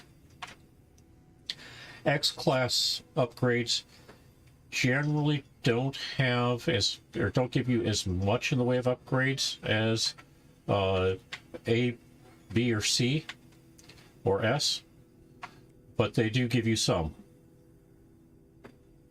Yep. So maneuverability tends to be lower. Hyperdrive range may or may not, it's generally about mid-range. But remember, haulers are there to really haul cargo and get you places. There was a time when you couldn't upgrade the number of slots. Explorers. Explorers are going to have lower damage potential. They're not designed to be fighters. Hyperdrive range is going to be fairly high. Maneuverability is going to be good. Shield strength generally doesn't tend to be as high as haulers. I mean, I've got 2 shield modules in addition to what came stock on this one, and not a big improvement on it. The class, basically, if you start out with a C class, the base number that you get in each of these categories as you bump up class is a bump of about 10, just based upon the class itself. So you're if you go from, for example, if this were a C class and had 550 or 55 damage potential, going to a B class, I would expect it to go probably close to a 65 potential. A D or a would potentially be a 75 potential, and an S would be 85. But that's not a given. There's a random number generator applied to each of these stats. And people have seen, going from a B to an A, the rating go down. Um, shuttles tend to be, they tend to balance everything, which kind of ticks people off because they're not great at anything. One of the reasons to fly shuttles, though, even or in the unmodified version, is that very often you can get all of your technology into the technology slots of a shuttle if you're not doing a lot of upgrades, which means that if you decide, or if you're going to fly through a black hole, all of your technology is protected. Likewise, if your shuttle gets killed in combat, all of your technology will be undamaged. With everything, with all the other starships, until you get to like the large haulers, very often you have to put some of your technology in your general slots, which takes up cargo space, obviously, but more importantly, it means that your technology is susceptible to damage when you die in combat in space. The exotics. I have 2 of them. Exotics don't on their own have a high damage potential, but usually have very good hyperdrive and maneuverability. Shield strength on this one is a little higher than usual, but the advantage to the exotics, or what you go with the exotics for, is that they tend to be some of the well, you get it's like you get or it's like in a car. You don't get a Corvette or a Lamborghini for its cargo capacity or its hazard protection or such. You get it because it's going to go faster, it's going to go far. It looks cool. So if you keep that model in mind, you can boost up your exotics to, or with weapon systems to some fairly high levels, but they're not going to they're not going to compete. For example, no exotic will have the damage potential a fighter can have. They're not going to have the shielding level that a hauler can have. They're not going to have the maneuverability that either a fighter or a explorer can have, except if they take, or if they have something else that they don't have as a result.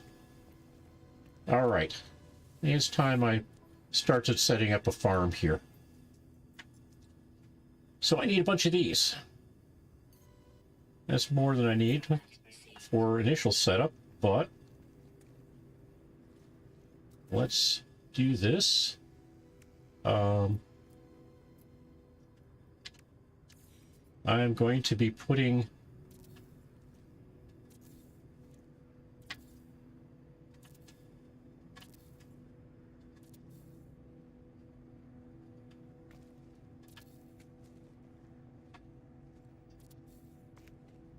these in.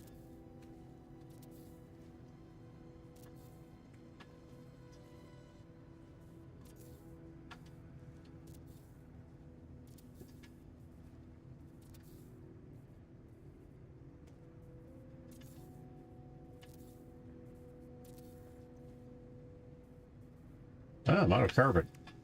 Time to make up some more carbon, eh? Or collect some.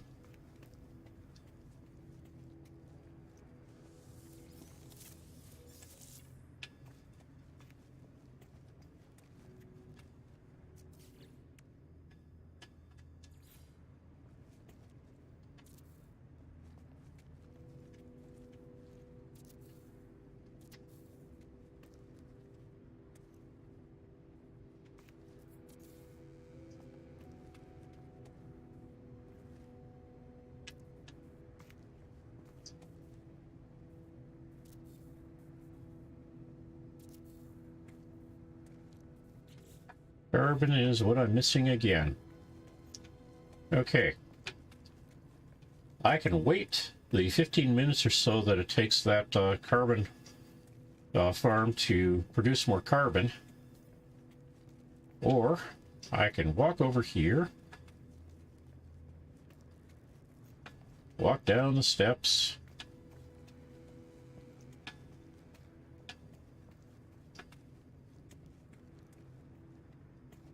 to about here, look around, go back up.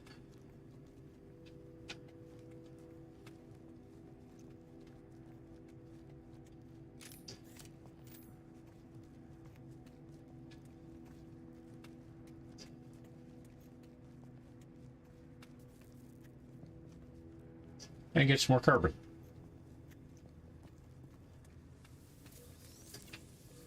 And I should make or put more of those in. All right. 4, 8, 12, 13. Might need more.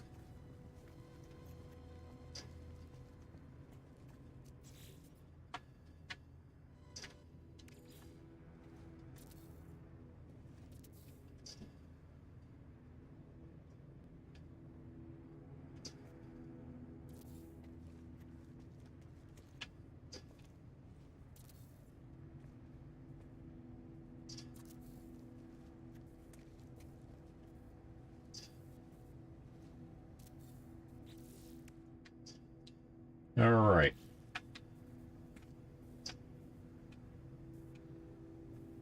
There's 4. There's 8. There's 12, 13, 14. Need one more.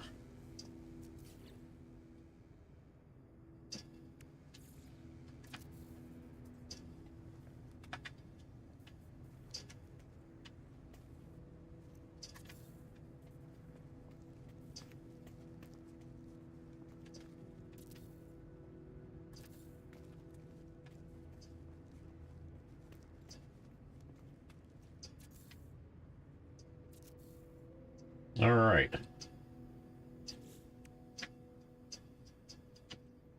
First thing to put in is 4 of these. 1, 2, 3, 4, and then 2 more.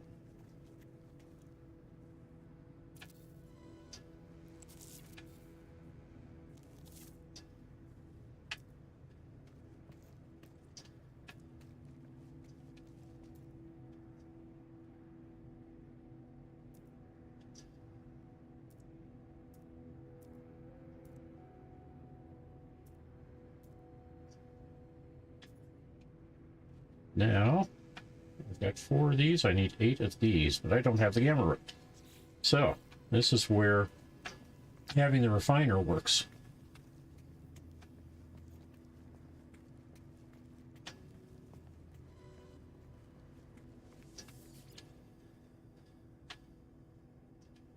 After I remember to grab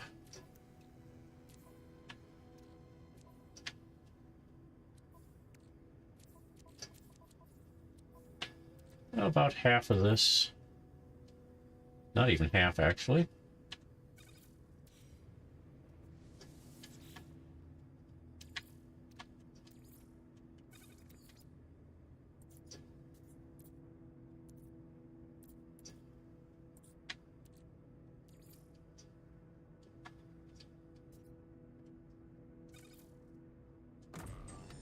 All right.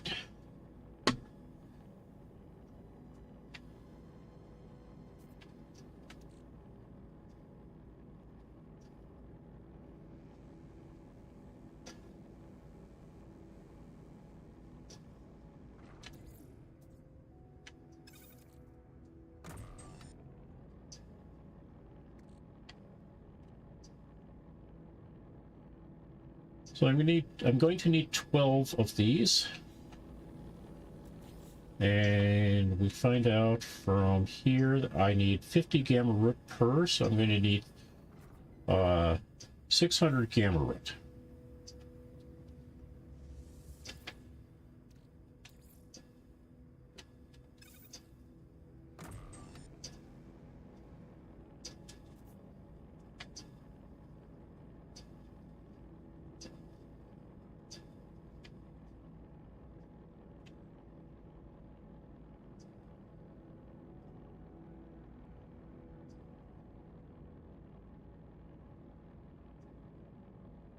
Wait a minute, not 12.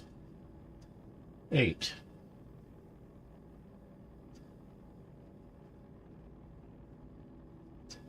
So I'm going to need 400 gamma root.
Okay, there's 4.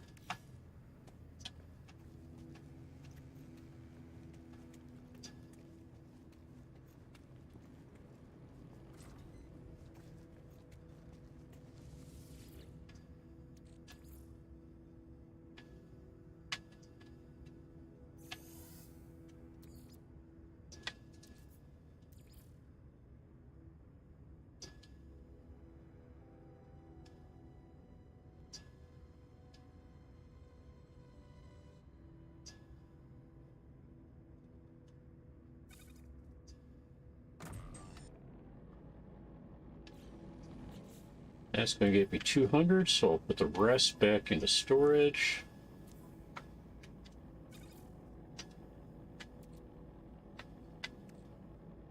It looks like I've got enough of everything else for what I need to do.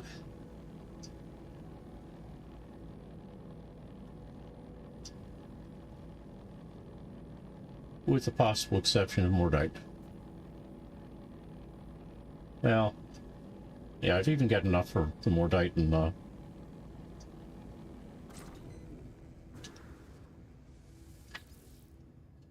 Alright.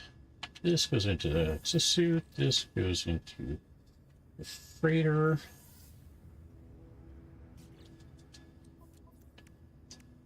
And back into the right storage space. So, Faecium and Mordite. I'm going to need more Faecium. But the easiest way to grow Faecium is to use a refiner. Yes, you can grow it, but I'm not going to, other than leaving spaces for it for a while. All right. Normally I would put 2 Faecium in here. We're not going to. I'm not going to do. Actually, I'm going to do something with these. This one I need 12 of. 1, 2, 3, 4, 5, 6. Oh, I'm going to need more. Don't need any more of that. I need 4 of these here. 1, 2, 3. I'm going to have to get more. Need 1 of these here.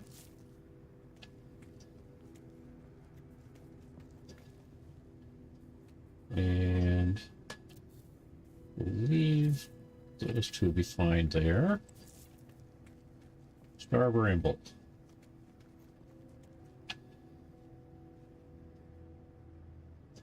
One, 2, 3, 4, 5.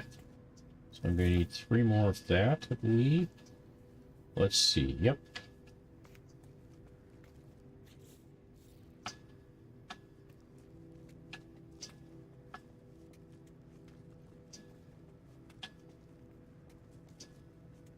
So I need...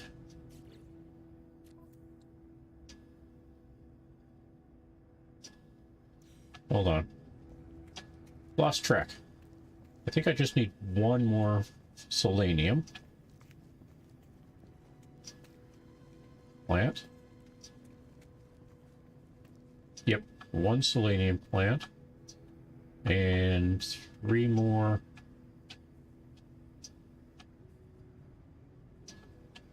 star bulb.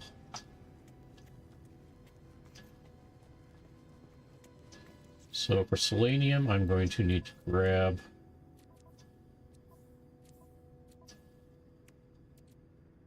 some of this.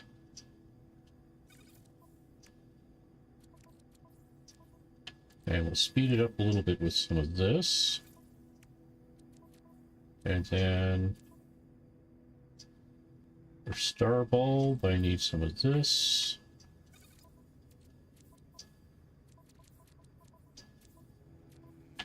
And again, we'll speed it up with some star bulb.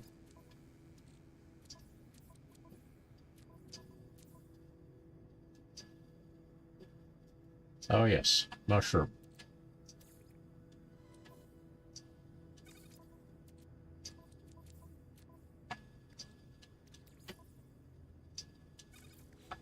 All right.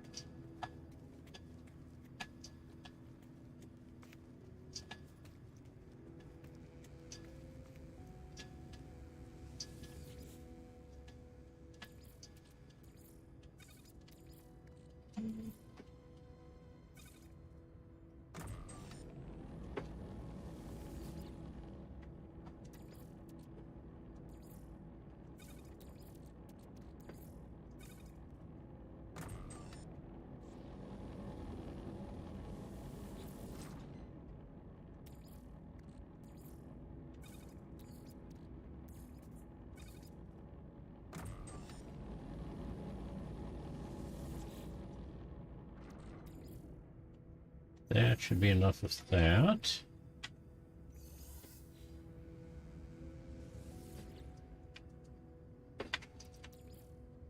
Need more of that.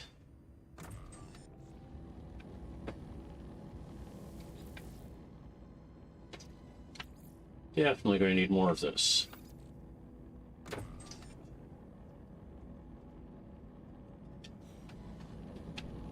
Let's go plant that selenium.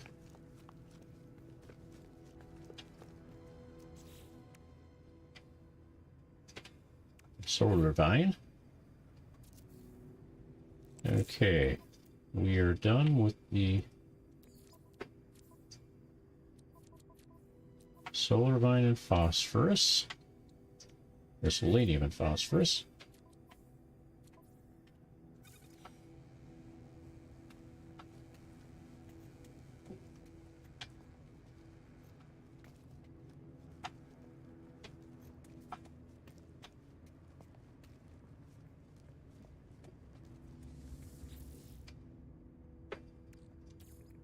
I think that's enough of this.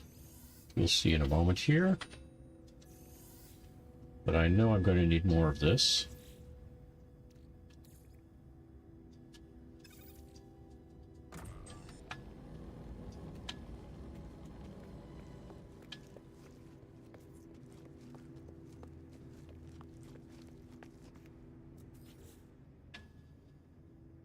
Star bramble.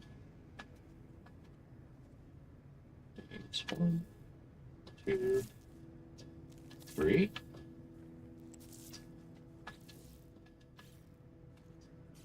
So we can put the remainder back in storage, along with its leftover paraffinium.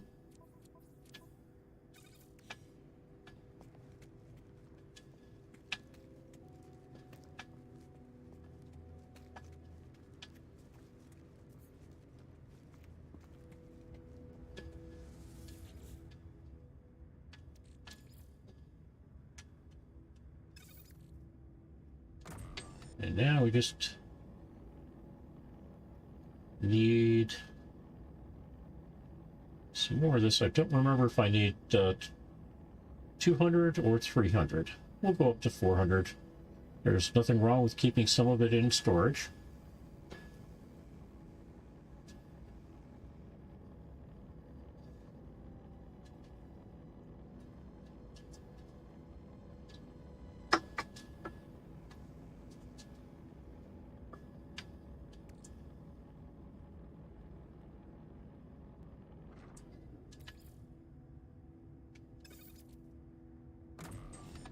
Alright, and now let's make some mordite, or some VCM.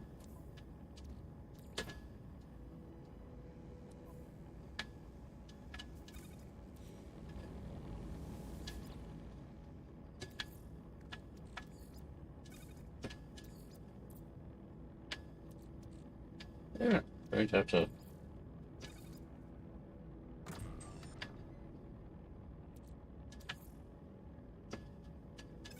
That's not going to work. Alright. So we'll leave that there for the moment. Over here.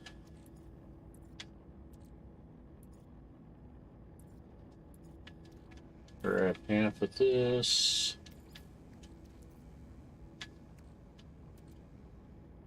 Half of this. Make up a bunch of condensed carbon. That's running.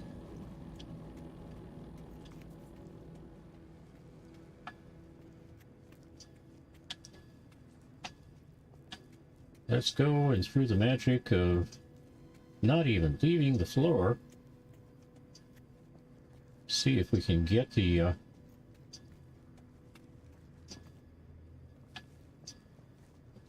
recharge on our carbon.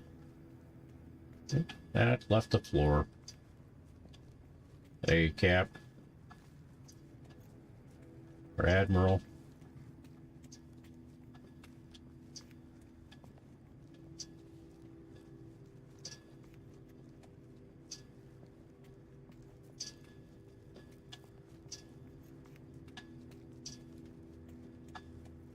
Hey!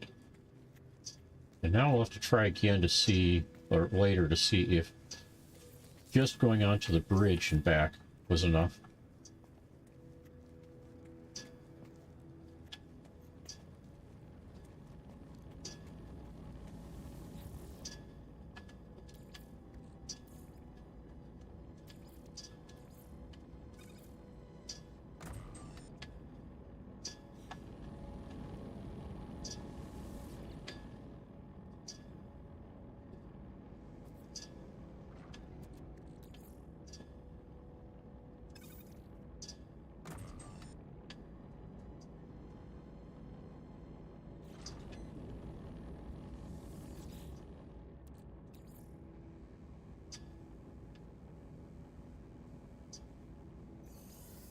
That should actually be enough.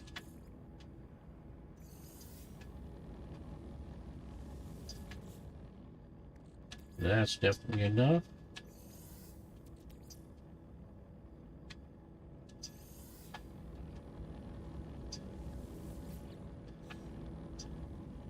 Now, some may be wondering why I made up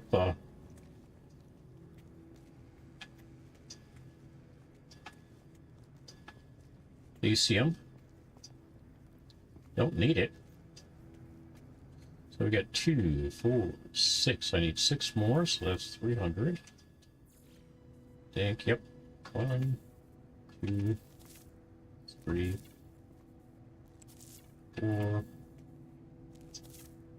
5, 6. I am not going to make either or grow either Fecium or Mordite. Can, but I'm going to take these extra spaces and put in however many of these I can fit. And that does take some Fecium each time, or for each plant.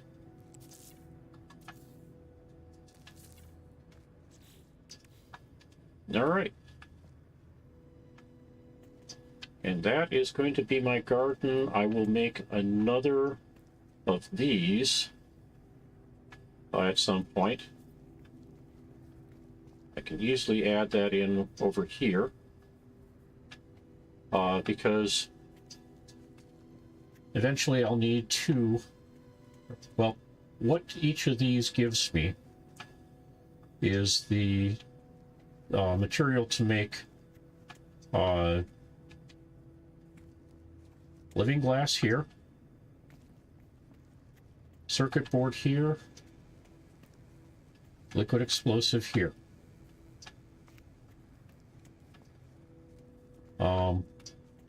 With a second circuit board coming in over, or we'll add in over here eventually, I can then make a cryogenic chamber, is it? Stasis chamber, and a fusion igniter. And I can do one of each of those a day here on this freighter, which means I earn 30 million a day.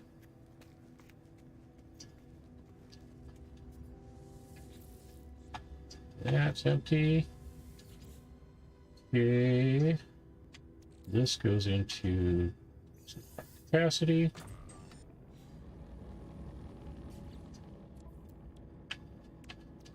All right.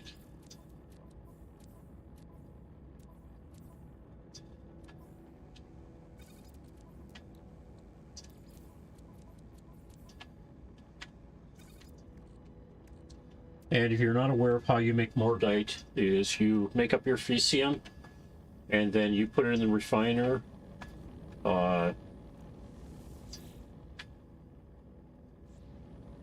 Let's show.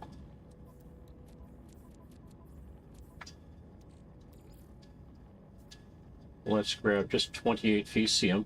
That's more than enough to show, demonstrate it. And 28 Fecium becomes 18 mordite. It's a 3-to-2 ratio. So 30 Fecium would become 20 mordite.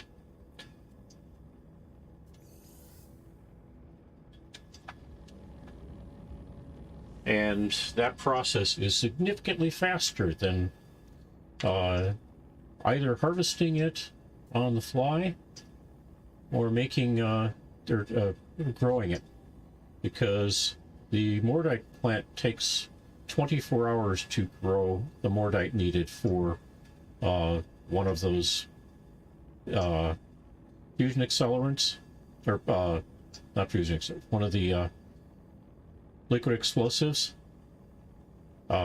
Likewise, the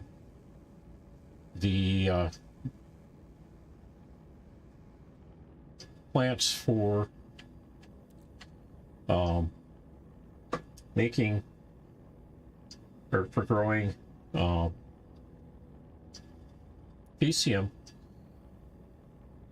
will take it, I believe it takes 2 hours per. The convenience factor when you do that for the entire, or through an entire day, is significantly, is better, but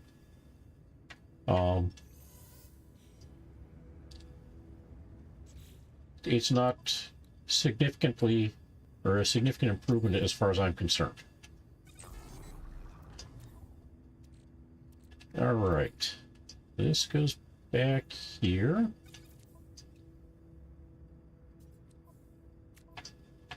This gets put away too.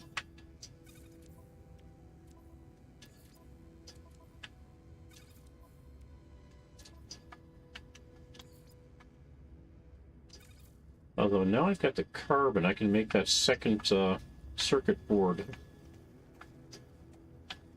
farm.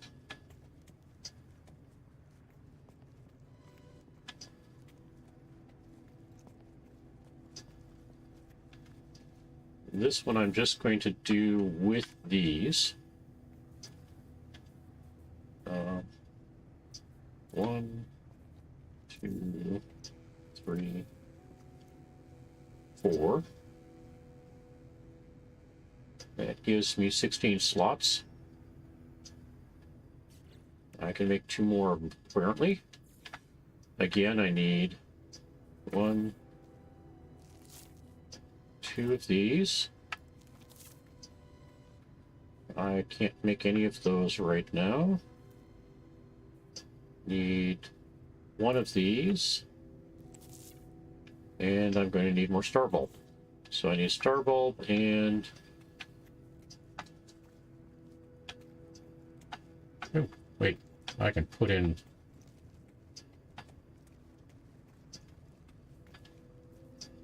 one of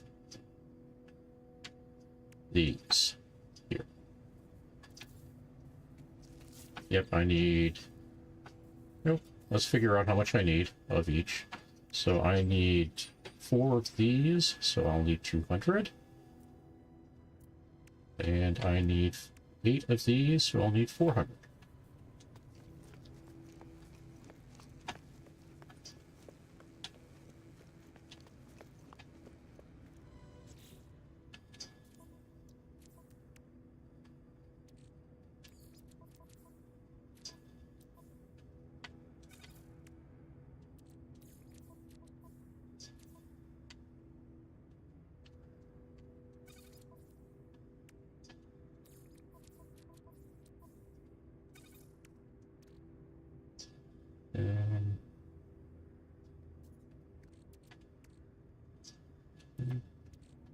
Okay.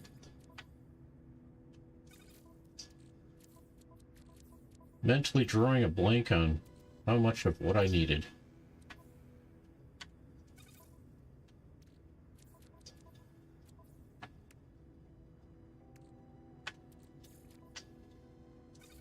All right.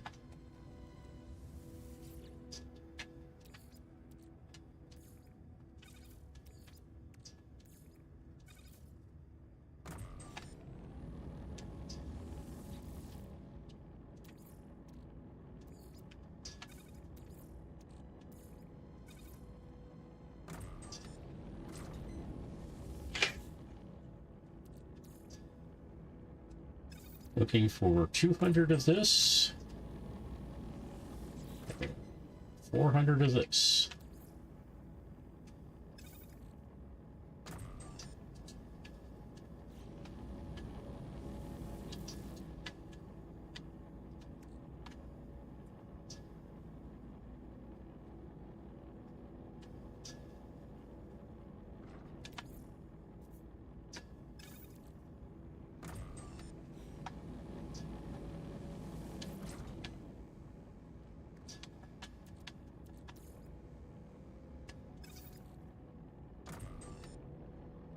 So this one's going to need another loop. But we can pick, or we can plant with this, so let this one finish up. Recycle the other one as well. And go plant from here.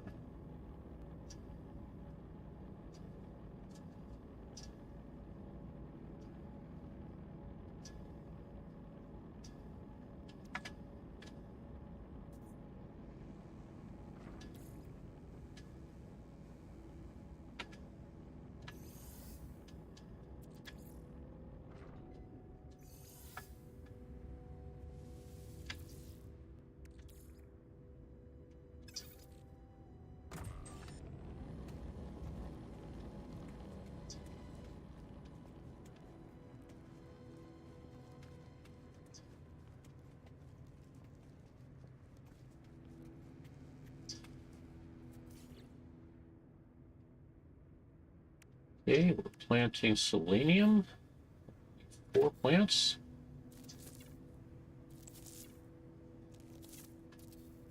Okay. The rest of the selenium can go into storage.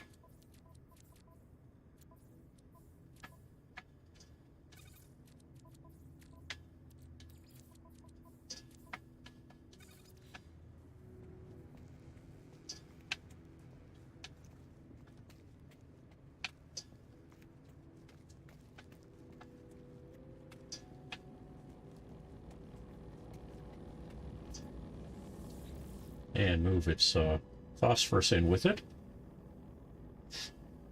Yes, relating what I did long after I completed it. Not glitching, just remembering. I probably should make sure that I describe that's what I did.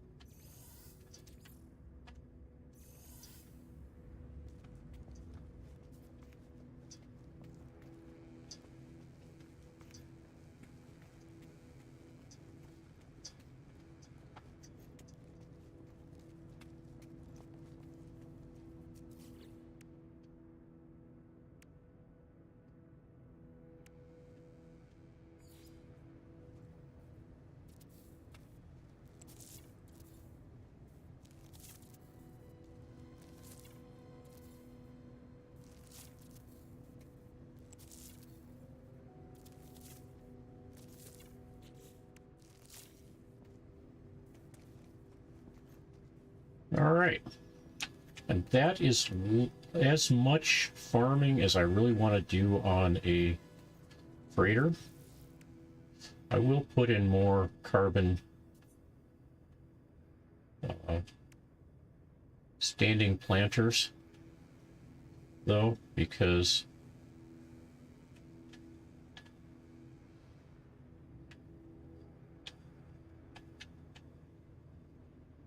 being able to pick up carbon quickly is useful.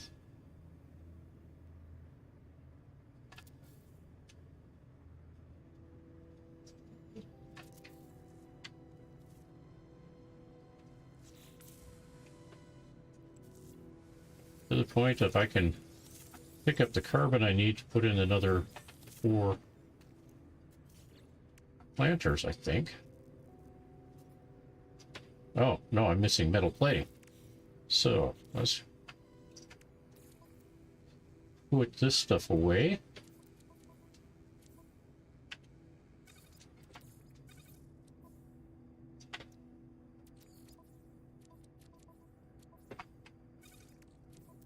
And make up 8 more metal plate. I could probably buy it, but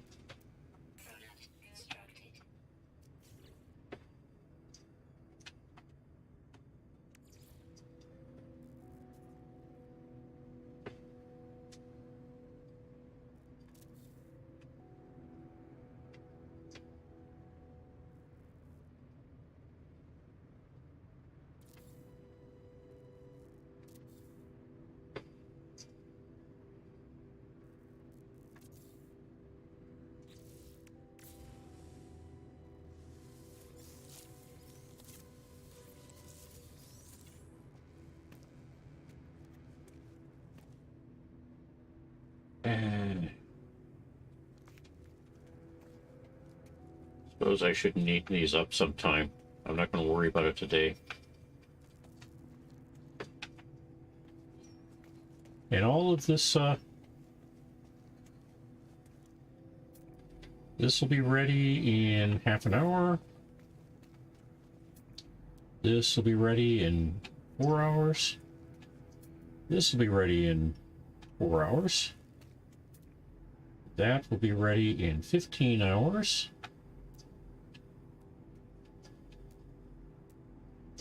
The cactus is going to be ready in 16 hours.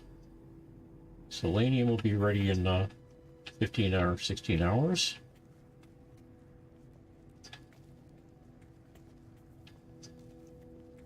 And the mushrooms are going to be ready in 4 hours.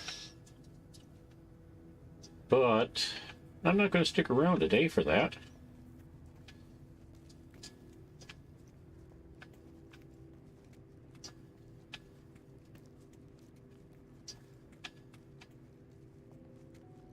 I think we've got time for me to go hop into or hop to another system and see if we can find, or until we find a traveler, if we can.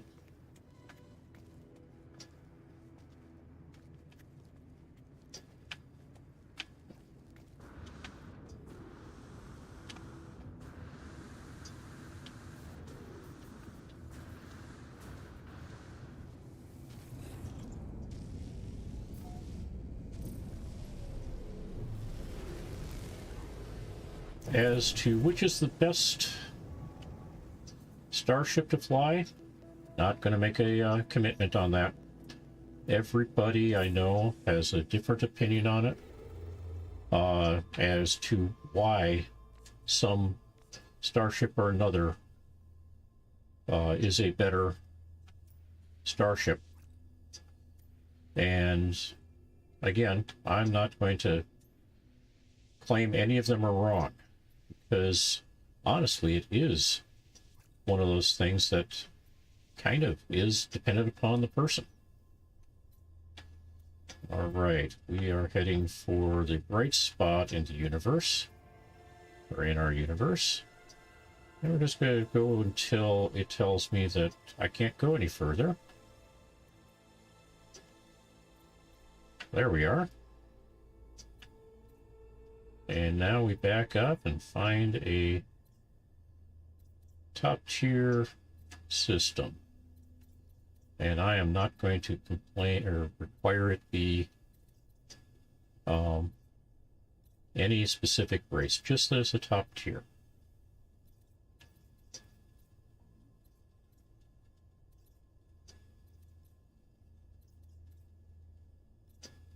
I'll be happy if it's Viking, but oh, we got choice now between a Gek top tier and a Korvax top tier. Let's try this Gek because that looks like it's manufacturing, and they may be interested in our welding soap.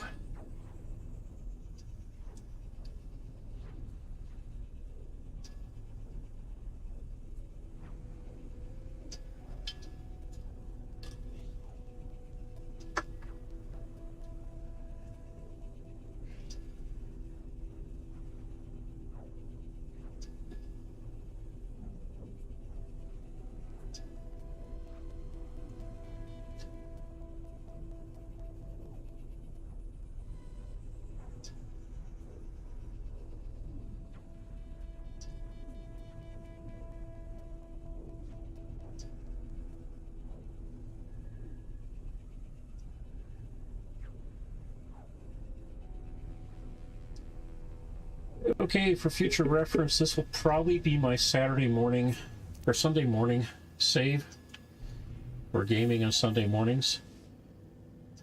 Okay, first contact, Fosrin system. Fosrini system. All right. Contaminated planet. Looks like we got a couple here. This looks like a frozen planet. Yep. And that one over there, maybe desert. Oh, radioactive again. Okay. This looks like a hot planet. Fiery planet.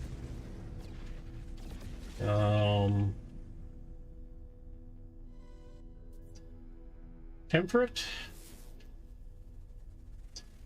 Oh, mutated. So more radioaction. And somebody stuck behind this planet here. Let's go see if we can get to where we can spot it.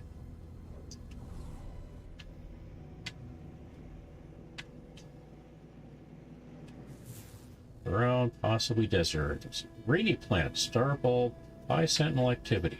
Okay, so there's lots of sentinels there. So our friend who doesn't like sentinels is not going to be happy, but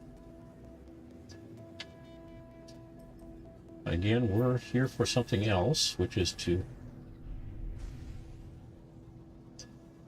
run out of large ship in the area.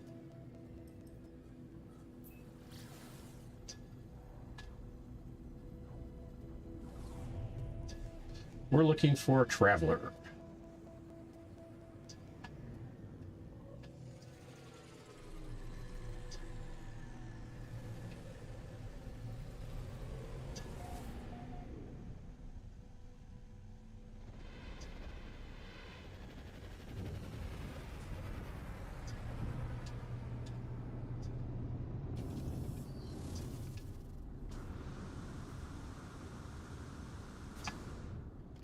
and a specific variety of multi-tool. That's not quite it. But, you know,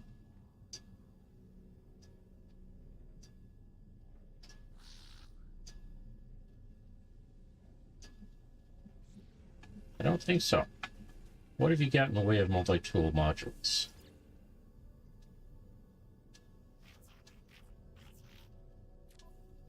Okay, well, it's got a blaze javelin, a bolt caster, a mining beam, plasma launcher, and A's, and blaze javelin, geology cannon, A, scatter blaster, pulse splitter, and B. And almost everything in it, or C, that you could possibly want. You may have some starship stuff that we're looking for. Let's take a look. Pulse engine, launch thruster, and infra knife.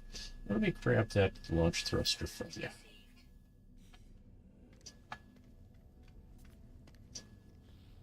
And somebody showed up. A shuttle. Okay.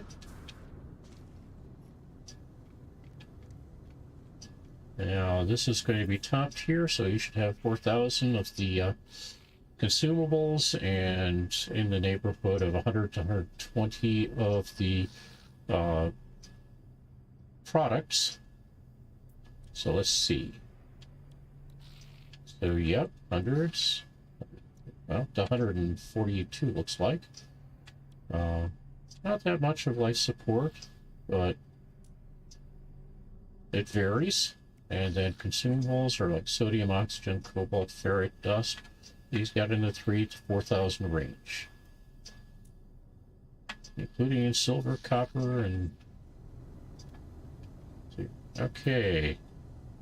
B42 plus 6, so there should be an A48 plus 8 somewhere in the neighborhood. A22, B29. Oh, well and good. Let's pop up here and take a look around. See if there are any travelers floating around.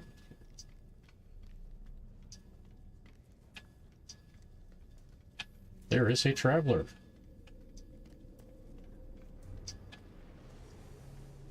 Hey, dude. How you doing?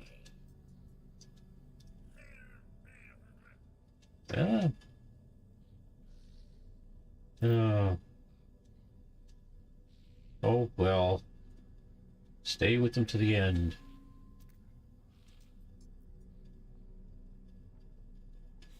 Okay.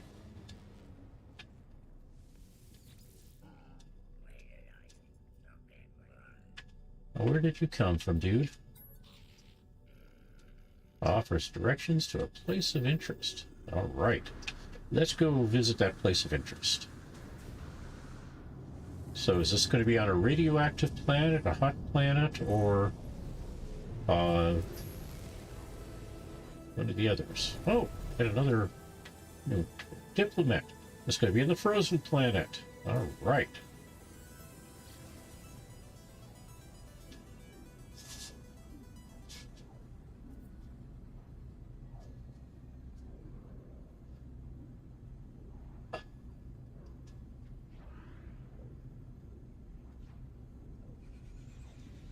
All right, if you're joining me late, I will be wrapping this stream up in about 8 minutes. The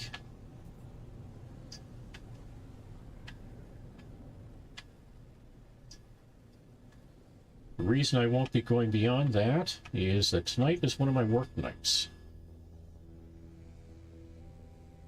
And with work, I don't get to play or stream long after, or long into. Hey, we've got a place where we can pick up some Gek words and maybe some more. Directions to a place of interest.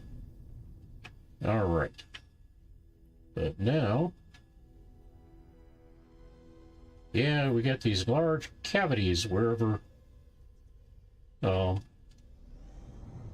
somebody has, or wherever we've got a grave for a traveler. And so the question is the cavity the result of the traveler dying or part of the memorial to the traveler? Awakens. If it happened to me, I saw myself told that I would continue to get rid of war as the Sentinels have. Dreamt of it as a red glow, its vast perfection. The fallen traveler's grave is marked by a glyph, an epitaph of so much technology. Extract the glyph. I obtained a glyph, and with it the ability to travel to unknown worlds. I leave the fallen traveler in peace. I have 2 glyphs now. Yay! I can travel to more than twice as many places now. No, not quite more than twice as many. Problem being that there are places that you can't, or you can specify with glyphs that you can't go to.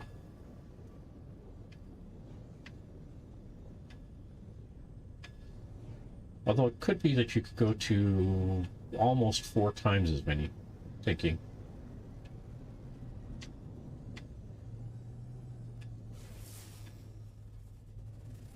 Or is it some other factor? 2 to the 12th versus 2 to the 1st? Or 12 to the 1st? Actually, 12.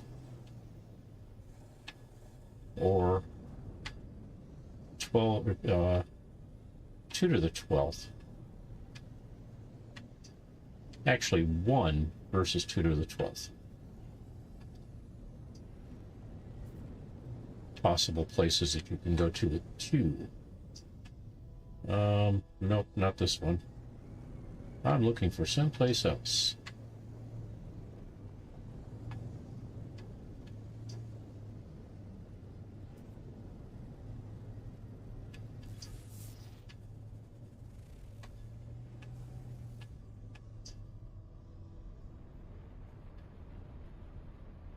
That's not it.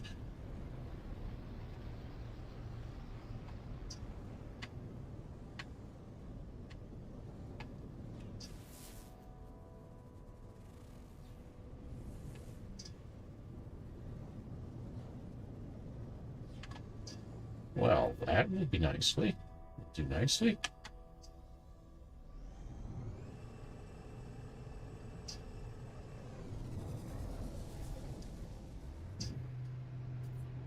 After all, I might find a new multi-tool down here.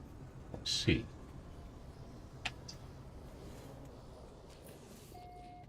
Okay, we've got this one again. What is it? It's still in a B class. All right.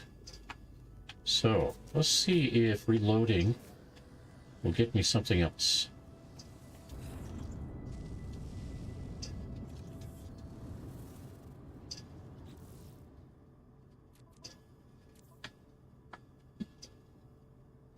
Reload autosave.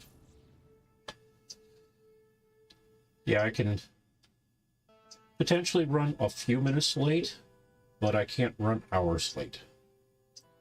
And I'm going to try not to run a few minutes late because I really need to get ready for work. Food would be nice. A pit stop, all that kind of stuff. And I prefer more than just a couple of minutes for that. Plus, I've got to change around my room, get it ready for work.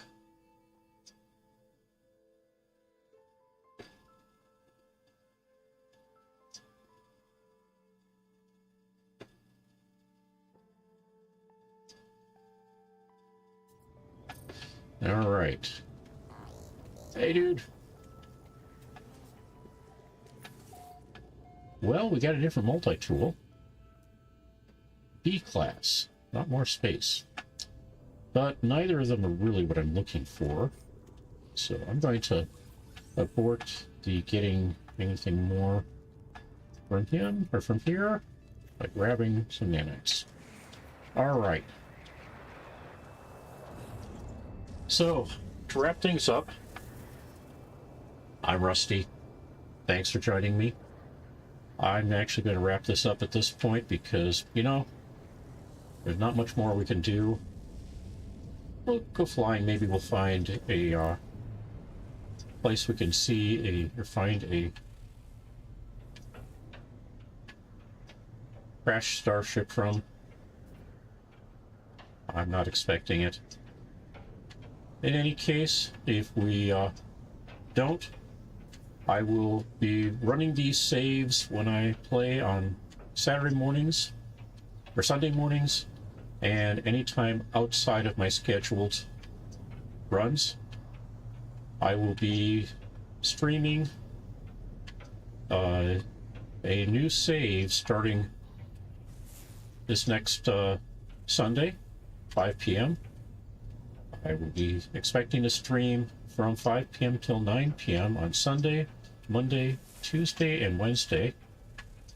And some options for streaming beyond that at other times. I thank you for joining me while we explore the world or the universes. And yes, I'm mostly exploring Euclid. But we're taking fairly large jumps to get from one place to another.